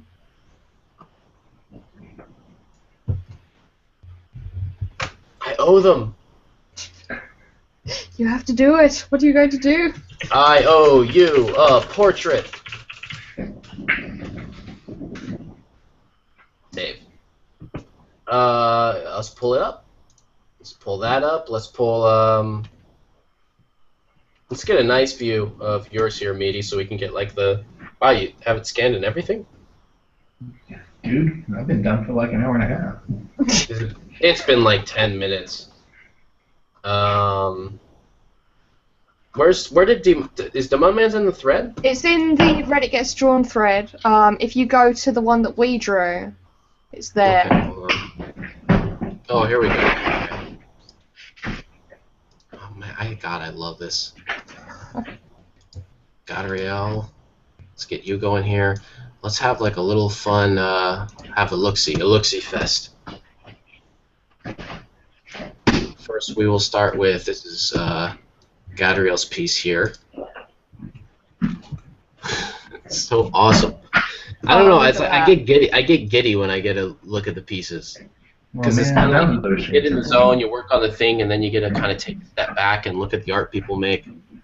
And this one feels particularly awesome because we, you know, this was an old post from like 20 hours ago. It looked like they weren't going to have any art, and now we get to like show them all this new stuff. It's beautiful mixed media. I'm curious what the media is, because I see it looks like marker and what's going on in there. It's hard to tell sometimes from these images. Yeah. Is there looks like a dry media, like a pencil or something in there, especially because I can see the sky of the Mona Lisa. I'm curious what the dry media is. They can say in the chat. Actually, let me get. Thanks. I was finally to get back to drawing for fun. Grad school kind of killed any free time I had. Well, that's understandable. Grad school is a very busy time. Glad to see you back. Send me a picture you want turned into a portrait. I gotta hold up to my end of the deal. And let's look at the next one. No, InDesign, go away. No one wants you. There we go. All right, let's check out the Mudman's piece here. Marker and pens for the previous one. It's just marker and pens. I could have sworn there was a dry medium in there. That's really interesting. I don't know how they use the pens. How to use the pen to get that kind of stippling effect, but without. It looked like it was shaded, but left like the texture of the paper. Yeah. I wonder what it's drawn on. Red pencil underneath. Oh. Come on, man, this is so awesome. I'm so excited for them. Like, I kind of hope they're asleep right now, and then they get to wake up and then see all the new art. I always pick out, like, the strangest things that I like. I really like the skyline. Yeah. I really like how crisp it is against the sky. That's so nice. I just have this image of just, like 300 paintings in whatever room this painting is. And there's like 300 paintings in there, and you get to just like sit down and look through them like a pile of records. You know what I mean? Yeah. I love it. And just everything has its own little unique qualities, like the little touches that done on the Mona Lisa. That's what was really cool about this photo, is like kind of having, you know, you have to address that classical piece in there. It forces it out of you. Yeah. We have more. I know there's more. I swear I clicked on more. Oh, Subliminal Cucumber says, oh, I used a non-photo blue under the green marker to change the hue, and it's drawn just on toned tan sketch paper.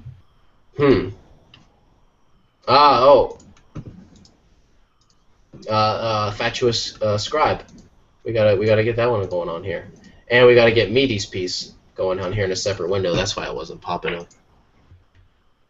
Here's Meaty's piece here. It's interesting you mentioned the influence of Nick's Mori on it. It's like I can see the influence, but then I can see your own style on top of it. Yeah, like I say, I rip her off every chance I get. She's. That's really what it is. When you find someone who like makes the art that you look up to, you just try to see how much you can just like bite off their jam. I do it all the time. Yeah, me too. I still feel like I'm ripping off Mick Dim's lines.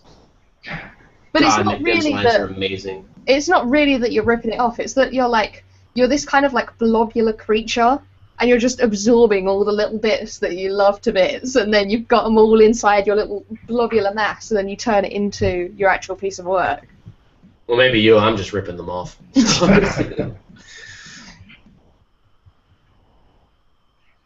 Oh. That movement in the hair, they're going to be so excited to see that. I'm surprised. I don't know if people have jumped on that piece since, but that was a cool photo. Now let's look at. Here we go. Is that a Prismacolor on a, or is that a Conte on a black? Let's see here. Yeah, it looks like some kind of chalk or pastel or something, I'm guessing. Yeah. Yeah, that's what it looks like, doesn't it? It's so great. Make a regular habit drawing every week. Stop by here. Draw with us. Ah, go. Bleep. I promise I will not fail on every drawing. I feel so bad. I feel so bad when I like. It's weird to like mess up on someone's drawing when they like see it happening. Yeah. That's a whole new thing. I'm not used to that. That's a new feeling. That was only because it was in a medium I'm not familiar with.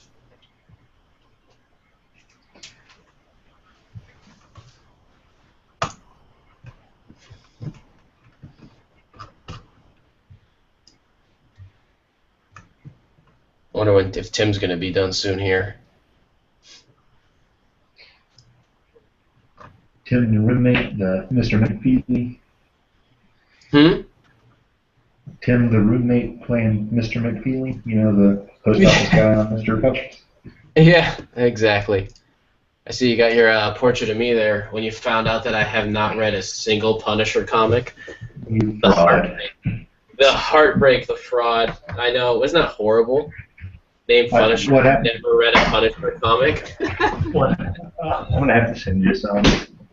What happened is I was digging through. I keep this bin here of stuff when I finish. Like, here's the Bone Magic Saga. Oh, the Bone Magic. Classic. Just throw them in there.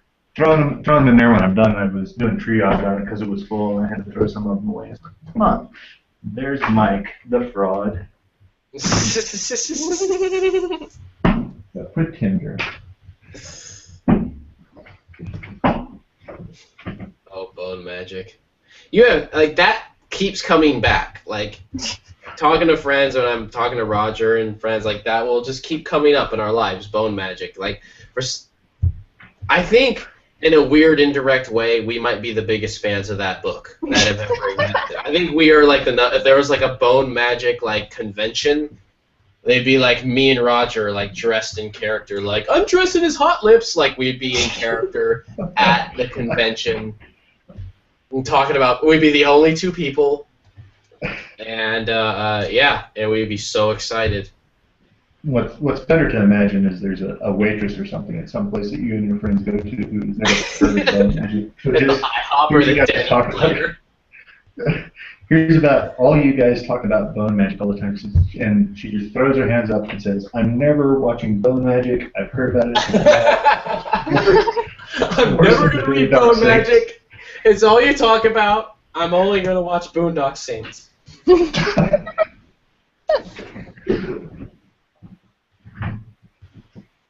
hell was that? Did you hear that? Was it me? No, there was just like a massive like smash from upstairs. I have no idea what it was. That sounds like it came from your house. Yeah, it did. It was like from upstairs in my house. I might die. Oh, your cats are probably going nuts. You guys get earthquakes out there? 1, no. 2, no. No earthquakes. Yeah, earthquakes are terrifying. So we had a tornado once. A chair fell over, and we were all like, no. There was a tornado. I lived in Utah, right? And in Salt Lake, there was one tornado in Salt Lake. Completely weird, random tornado, and it actually killed one person. Meaning, can you imagine being the family of the one person of a very religious state that was killed by a tornado? That's terrible. That'd be like, that's how that's almost worth. That sounds weird, but it's almost worth like that's the way to go. Like I was killed by a tornado. I'm the one person who died from the one tornado in this place. Like that's pretty special. That's exclusive. The record holder. That's St. Peter, holding the clipboard, wearing no shirt, like you can come into the club. You know what I mean? That's special. You don't even get a +1 into that club at that point. I'm just saying. It's not the right thing to say, but I stand by it. Hey, listen, if a tornado for some reason randomly hit Oakland and I was the one person that was taken out by it, don't be sad. That's like, whoa. I know that's what you really wanted. Yeah, Mike got taken out by a tornado in the least possible circumstances. That's kind of badass. Now, if I was taken out by an earthquake, that's not as cool. That kind of sucks. Okay, I've finished mine now. I didn't do the plaid on this shirt. I could have, but I didn't. I'm so done, too. Just kidding. I'm going to be up late tonight working on this thing. I'm going to have to call it night pretty soon. Yeah? Yeah. Not even sunrise for you. No, but work is in like 5 hours, so. Oh, God. It's actually sunrise here, so I think that's our actual cue to end, isn't it? All right, I'll switch back to the other camera. Might as well open the curtains now. That's her cue. Let me pull up the other camera. Jeez. A second.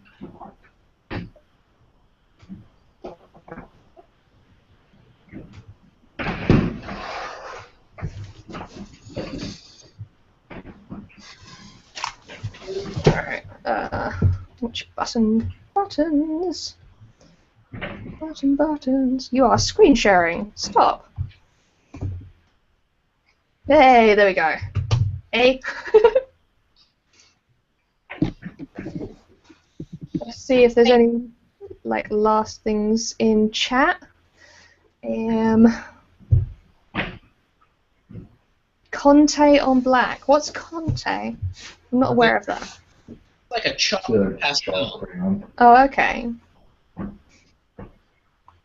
Something's wrong with Meaty's camera. I don't know if that's a little late. It looked fine to me. Yeah, it looked fine to me. If it's fine to me, then it's fine on the recording, I think. Sort your life out, chat. Yeah. Yeah, it looks like that's it. I can't see any questions in chat. We've all done. You haven't done. Mike, I'll be done in 2 to 3 hours. Yeah. I work at my own pace.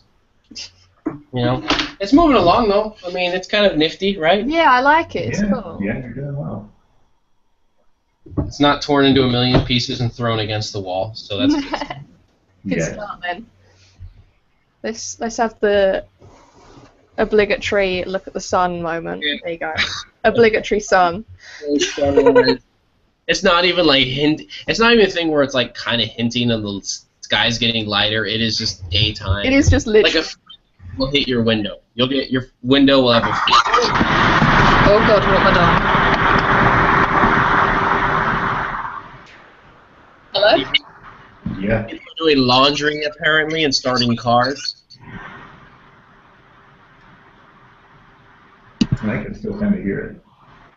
No, I've broken everything. Okay, bear with. I don't know what that sound is. That's me.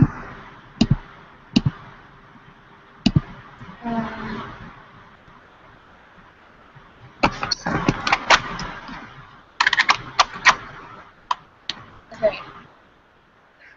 How about now? Did I fix it? I can still kind of hear the vacuum cleaner. Alright. Do you mind doing the outro? Because I've broken it. You want me to do the outro here? Yeah. Play us out, Mike. Announce what we got kind of going on here.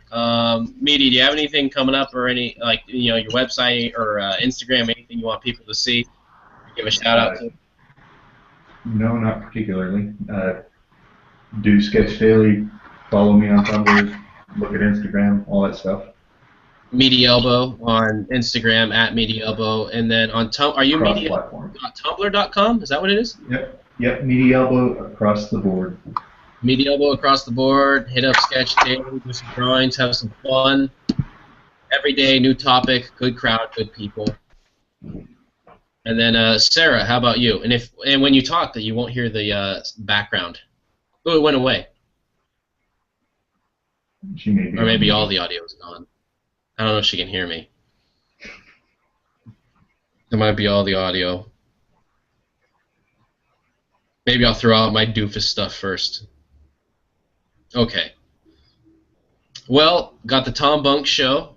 Tom Bunk and Sean Pacheco. Sean Pacheco did Shitty Smurf, one of the pieces of art that I bought because I like his art so much. And Tom Bunk is one of the original artists of Garbage Pail Kids. That's going on at my gallery, FM, at fmoakland.com.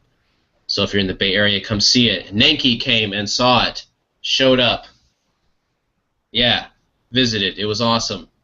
She was super cool. Looked at art. Good times. And I got some art at Echo Gallery in Calistoga. That's going to be coming down soon. Highwire Coffee in Berkeley. At my studio at FM. And I'm going to make some art for Fatuous Scribe that I owe to them now because they made art and they're here. They came. They showed up. And that's awesome, which is very exciting. So that's all going on. And that's all I can think of right now. Sarah, how you doing? Got any announcements? Have I fixed it? Sounds a little better. Okay. The entire microphone shut down for some reason and then wouldn't turn back on again. Yeah, you sound good now.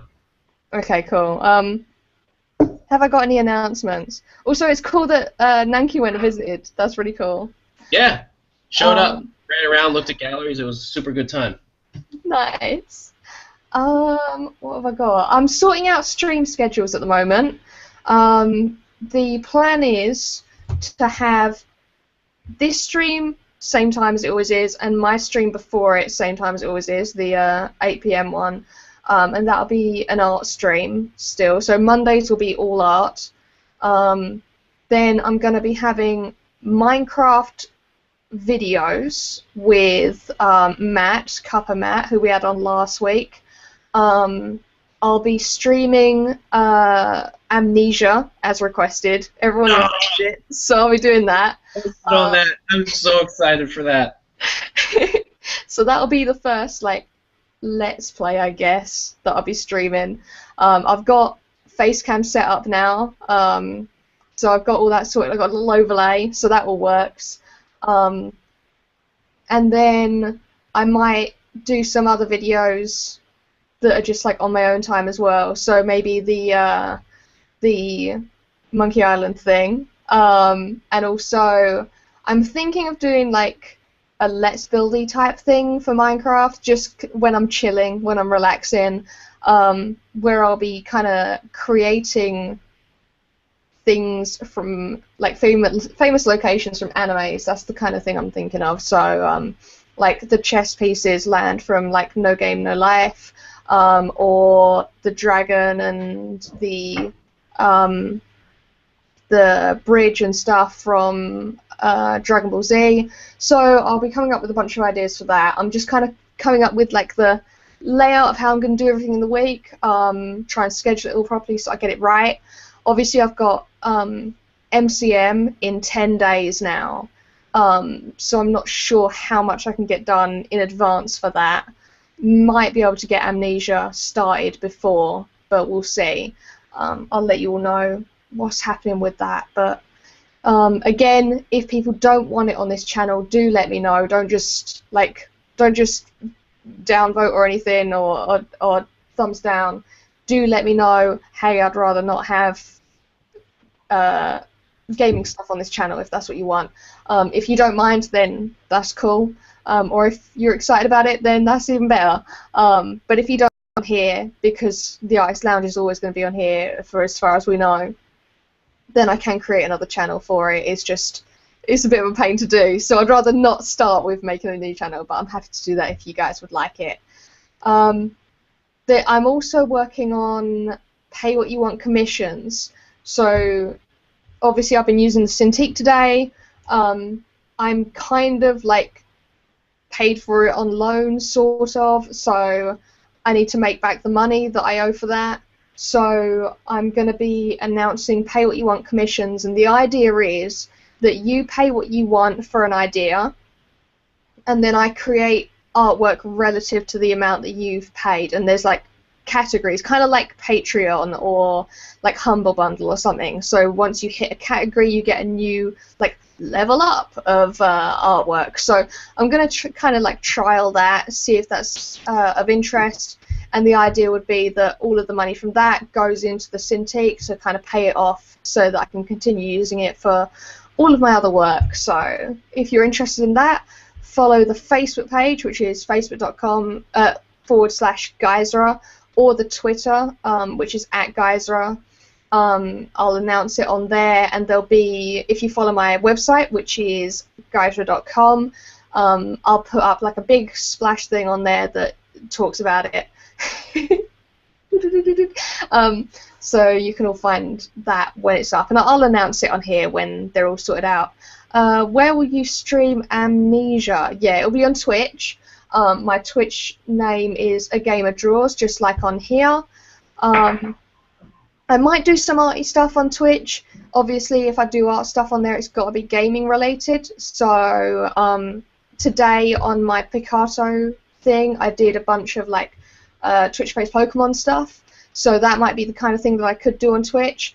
But we'll just see what happens and take it as we go and see what you guys are interested in. So let me know if you've got any questions or suggestions or anything like that, because I don't know, I'm just playing around. That's really it. I'm just having fun. Can I take this moment to rudely interrupt and say that when you play Amnesia, I request that it be at night and you're playing with headphones in the dark. Yep, that is the plan. I've like blocked out. I've got like a little list. This is going to be so hilarious. I cannot wait. I can't wait. Like, so disorienting and terrifying. This is going to be so. There we go. So I've got like. And I at least promise that I'll do what I can to see if I can get me and my other professional golfer friend to play Nintendo Golf on Twitch. Yes. I want to be groundbreaking. We'll talk in only golf voices and play Nintendo Golf. Twitch to him and see if we can get it going. What was on that calendar? Did you have it all laid out when you were going to play those days there? This is kind of like the penciled in one. I was just doing this today. So the idea would be that Amnesia would be on a Wednesday evening, and then it would be it would be uploaded to the YouTube channel in 2 parts, first on Saturday and second on Sunday.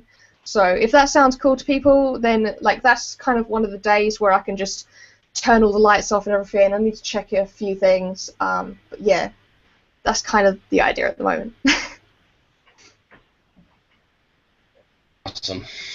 Apparently we just had a dubstep mic for a second. Good. That's perfect. What are you doing? Sorry, dropping my pencil. Alright, play us out, Mike.